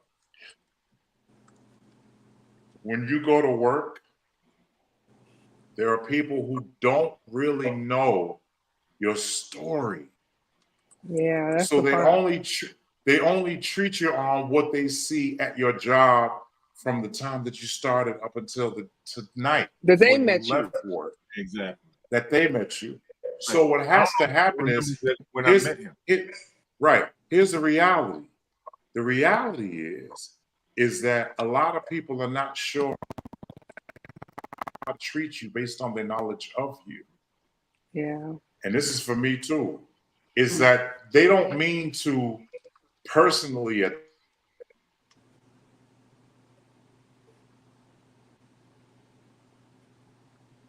Your phone went out. Your phone went out. It was Yeah, good. Okay.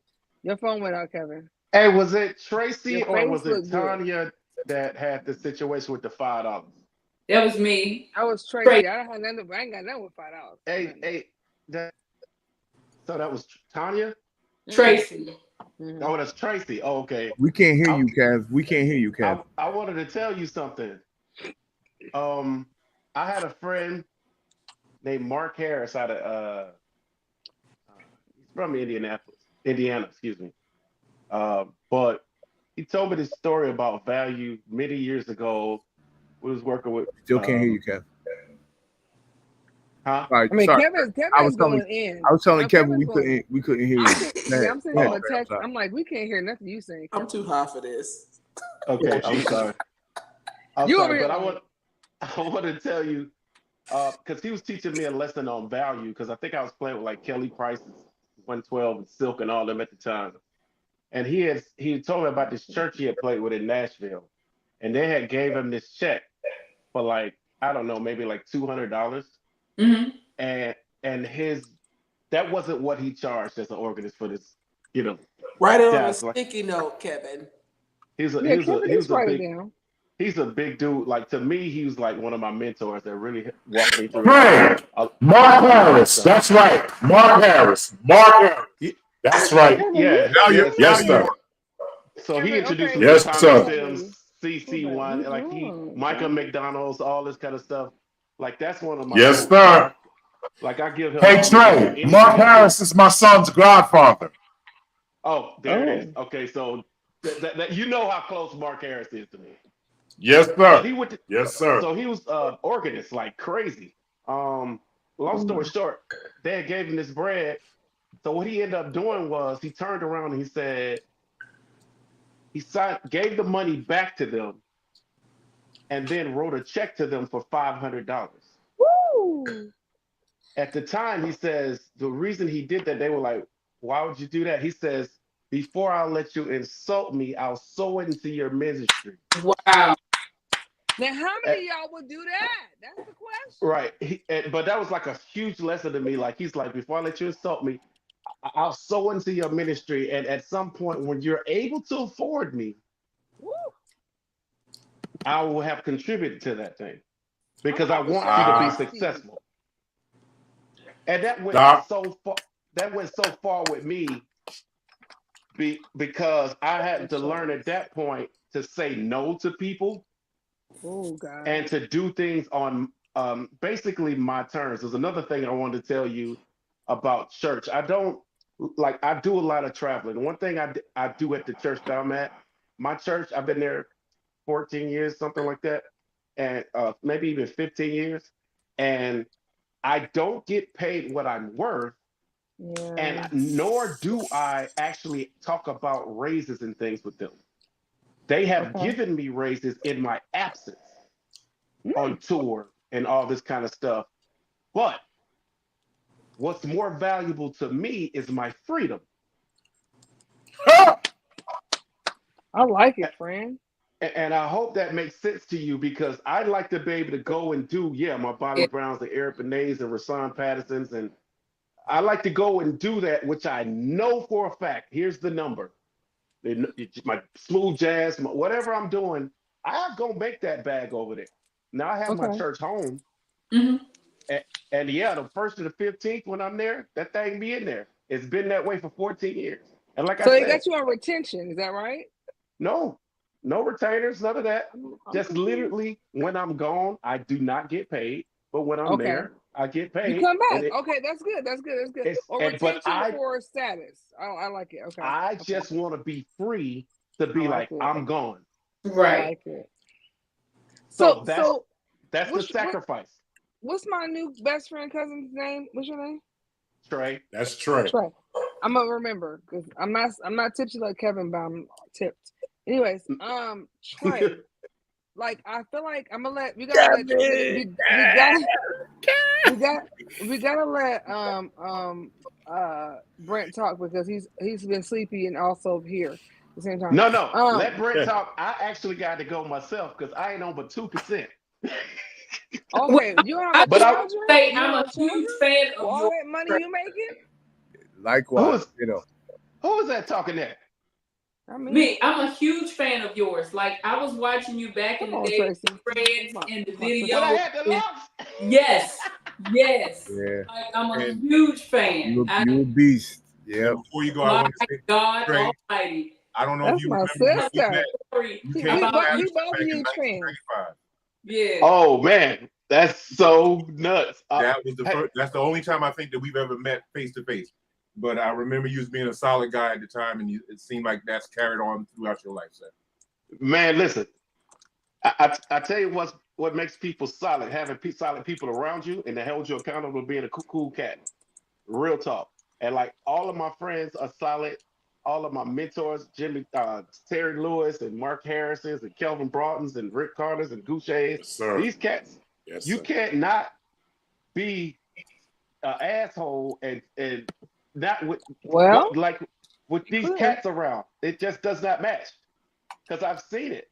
You know what I'm saying? I've seen, like, I remember when Daryl Freeman was playing organ at my grandpa. Yes, sir. Yes, sir. This is before he played bass. Yes, and he comes to me and says, I want to play bass. And I'm like, that.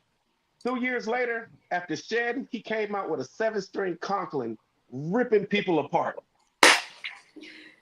Now, I'm going to add on to that right before I go. You can ask Kevin Bond about this. I brokered a deal at Newburgh to play there when Kevin Bond had first got there, but I was about to go on tour, and that's how Daryl Freeman got that job. I'll digress. Wow. That's amazing. Well, Trey with the 2%, that was some insight. Yes. It's a whole lot of connects. Like I said, Elvin Ross got his job because I was doing Kelly Price, but we won't get into that. I was first music director. We'll talk about that next week. We got to get into it. It's too much to talk about. But my bro, actually, Kevin Stamps was like my brother cousin. Bro cousin. He like my bro cuz. So like I just love this dude for so many reasons.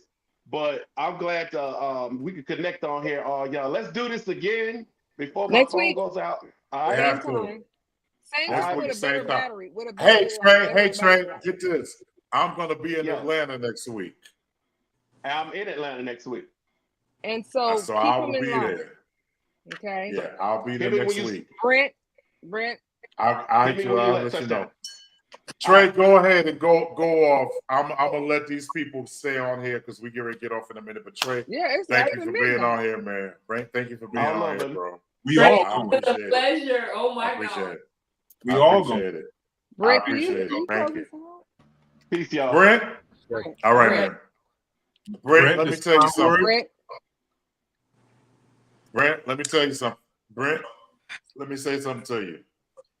I want you to understand and know that if you are never appreciated anywhere else, yes, I don't mind saying it. I'm a little tipsy because I've been drinking since we've been on here.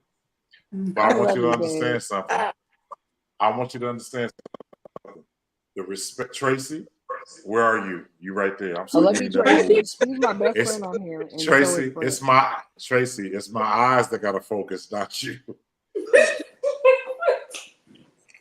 Tracy be knowing So, stuff. She be knowing some stuff though. Kevin saying Tracy, everybody's name twice. Tracy. See? You ain't lying. It's Tracy. What up, Tracy? I'm so glad you're on here. I don't never want you to leave, sis, because what I want you to always see is that people on here have such a regard for you. True. So when people feel like they want to try this, you can come on here on Wednesday night, and you can feel that you can replenish all that you have poured out. And I thank Tanya, you for having me. I said that, listen, Tracy, next week I'm going to try to reach her. Tanya, you already know about her. But there's Tracy, I don't know if you know her, but there's a lady named Rita Tucker. Rita Tucker is from Birmingham, Alabama. She is one of the baddest female bass players that you're ever going to see. Okay. And you will love her. She is the nicest lady you ever going to meet. That's a short When I lady. tell That's you, a short lady. that's a short lady. Next week is bass week. That's what it sounds like. It sounds like Next week is bass week. But we got to incorporate Terrence in there because next week is Terrence week too. Right. So no, we got to give Terrence his week. So we do bass week later. Absolutely. But I'm going to tell you what. I will never have a successful podcast without. Come on now. Without who? Without Brent Brown. That guy right there. Yeah. But Tracy, I want you to know, Rita is going to love you because Rita Tucker is one of the most phenomenal. I forgot how old she is. I think I told you. I forgot, but let's not mention it, Tom. But Rita is one of the most seasoned bass players that you are ever gonna see in your life. That lady is bad. You bad too. Everybody, give a hand to Tracy. Tracy Nibbler is one of the most phenomenal bass players. Give a hand to Tracy. I'm not on you guys' level at all. Like I'm not on your We level. don't care. Listen, Tracy, we don't care. We don't care about levels as much as we care about humility. We don't care about levels as much as we care about humility. Mm-hmm. We don't care. Right. And Tracy, you could be the worst, but if your humility is intact, you are one of the best. I appreciate it. So next week, I'm going to try to get Rita on here. She came to hey, Brent. Rita Tucker came to one of the shows in Mobile, Alabama.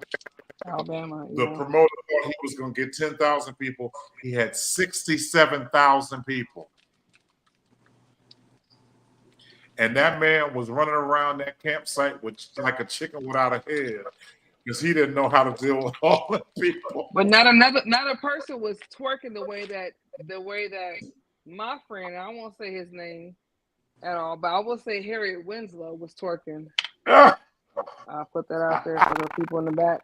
If you're in the back, Brent, was you twerking? Brent, was you twerking in Houston? I got video that you don't even see because me and Harriet Winslow got a situation. Okay. I was throwing ass.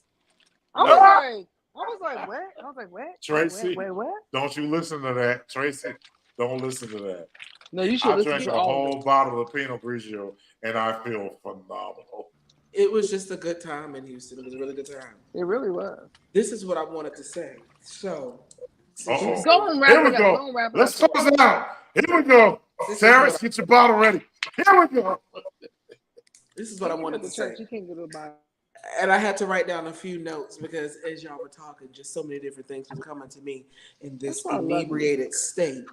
But this is what I wanted to say as y'all were talking. A couple of things. The Bible says that, well, Jesus said, let the wheat and tare grow together and I'll do the separating. Yep. And so what many of you are experiencing, it's not that you're not being honored. It's not that your value is not appreciated, valued, or noticed. It's just that you are dealing with a separated experience. And so what happens is that, Jesus said, come out from amongst them and be ye separate. That separation does not necessarily mean when you die or when you get saved or when you give life. But what that scripture really is talking about is be separated from the filth that you are surrounded by. Be elevated in your thinking. Be elevated in your finances. Be elevated in your strategy. Be elevated in who you are and walk in full confidence of who you are. Then that is when you will see the manifestation of God's power in and out of you, and you can walk into rooms where you don't belong, but you fit. So that is what I wanted to say. To all of you all that are still current musicians and still getting paid, don't be discouraged. It's not that you're not recognized or that you're not even seen. It's simply you're separated. Okay. Now that that is out of the way, the other things that we learned tonight Oh Lord. is that y'all rates are too expensive for me. I can't afford you. Even if I Yes, wanted you to can. have a program, No. You can't because you are our family. Well, you know, then there's that. Hey, But Brent, you call me tonight and tell me to be there next week. I'm coming, and I ain't expecting nothing from you. Your phone was choppy, but you know what I mean. I ain't expecting nothing from you. I'm not expecting not $1 from you. I understand that because that's probably all I will have is $1 at that time. So you know, really, I at least did. you're honest about it. But then, too, out of all the things I got that we have heard, all of that our ears have heard, and all that our mouths have said and our minds have thought, here it comes. the last thing that we truly stuck out to me Our hearts is have burned. Huh? Our hearts have burned. All that our hearts have burned, all that truly we have been met here tonight. But this last thing that I learned out of everything that we talked about tonight is that behind every strong, beautiful woman, there's a prissy sissy. And so, Oh God. happy birthday. Where's Kevin? I don't know about that. Hit the button, Kevin. I just Kevin, want come to back take and hit the the button. time to acknowledge all of the hidden wonders of the world. Oh my God. I have not yet decided to come out of the closet, which you don't have to because we know it's okay. The weather is okay. They're not killing people the way they used to anymore. You're not going to hell the way you think. I wish you would have did The the weather Hyde Park is thing. That would have been beautiful. The Kevin, weather you is beautiful. ready for It's bottle not number 2? like, I just hope, and it is my prayer, that every undercover pastor, Kevin, end it. evangelist, Kevin, end it. End the whoever, line. I just hope that they find solidarity in their full truth. And just let them know that it's okay. You can come out. We've known for years. What did I miss? We've known Okay. for years. But I'll Okay. say it one last time. Behind every beautiful, voluptuous woman, we don't need this twice. there's a prissy sissy. That's what you missed, Kevin. I told you that. Yes, you missed. That's what you missed. You asked for it. You got it. Hit the button. Hit the button, Well, Kevin. Good night, everybody. We'll see y'all next week. God Find bless it. you. Good night, everybody. Right. Good Samaritan. Good night, everybody. Direction of God bless everybody. God bless you. We'll see you all. Wait a minute. The views expressed on this podcast are not necessarily those of Kev, end it. End it, bro. God bless. Wait a minute. Brent, you my What did he say? my dude. I miss it. I don't know that You we gotta ever end it been first. each other's Tracy, but Gotta you my end it. dude. hold on. Tracy, what did he say? Because I missed No, it. he's talking to go. You gotta He end said it. what he said. End it. End He it. said it twice, so don't make him say it 3 times. End it. We'll tell you offline. We'll tell you offline. Good night, everybody. God bless y'all. Yes. See you next week. All right. Hit the button. Hey. We are literally at 3 hours and 33 minutes. So Yeah, I know. Good. That's why All we're trying not to go to 34. Let's hit Hit it. the God, button. hey, listen. Hit the God button. bless you all. We'll see you all in 7 days. God bless you. All right. I don't know what he said, but I'm gonna cut it off now. Thank you. Please do. Please do.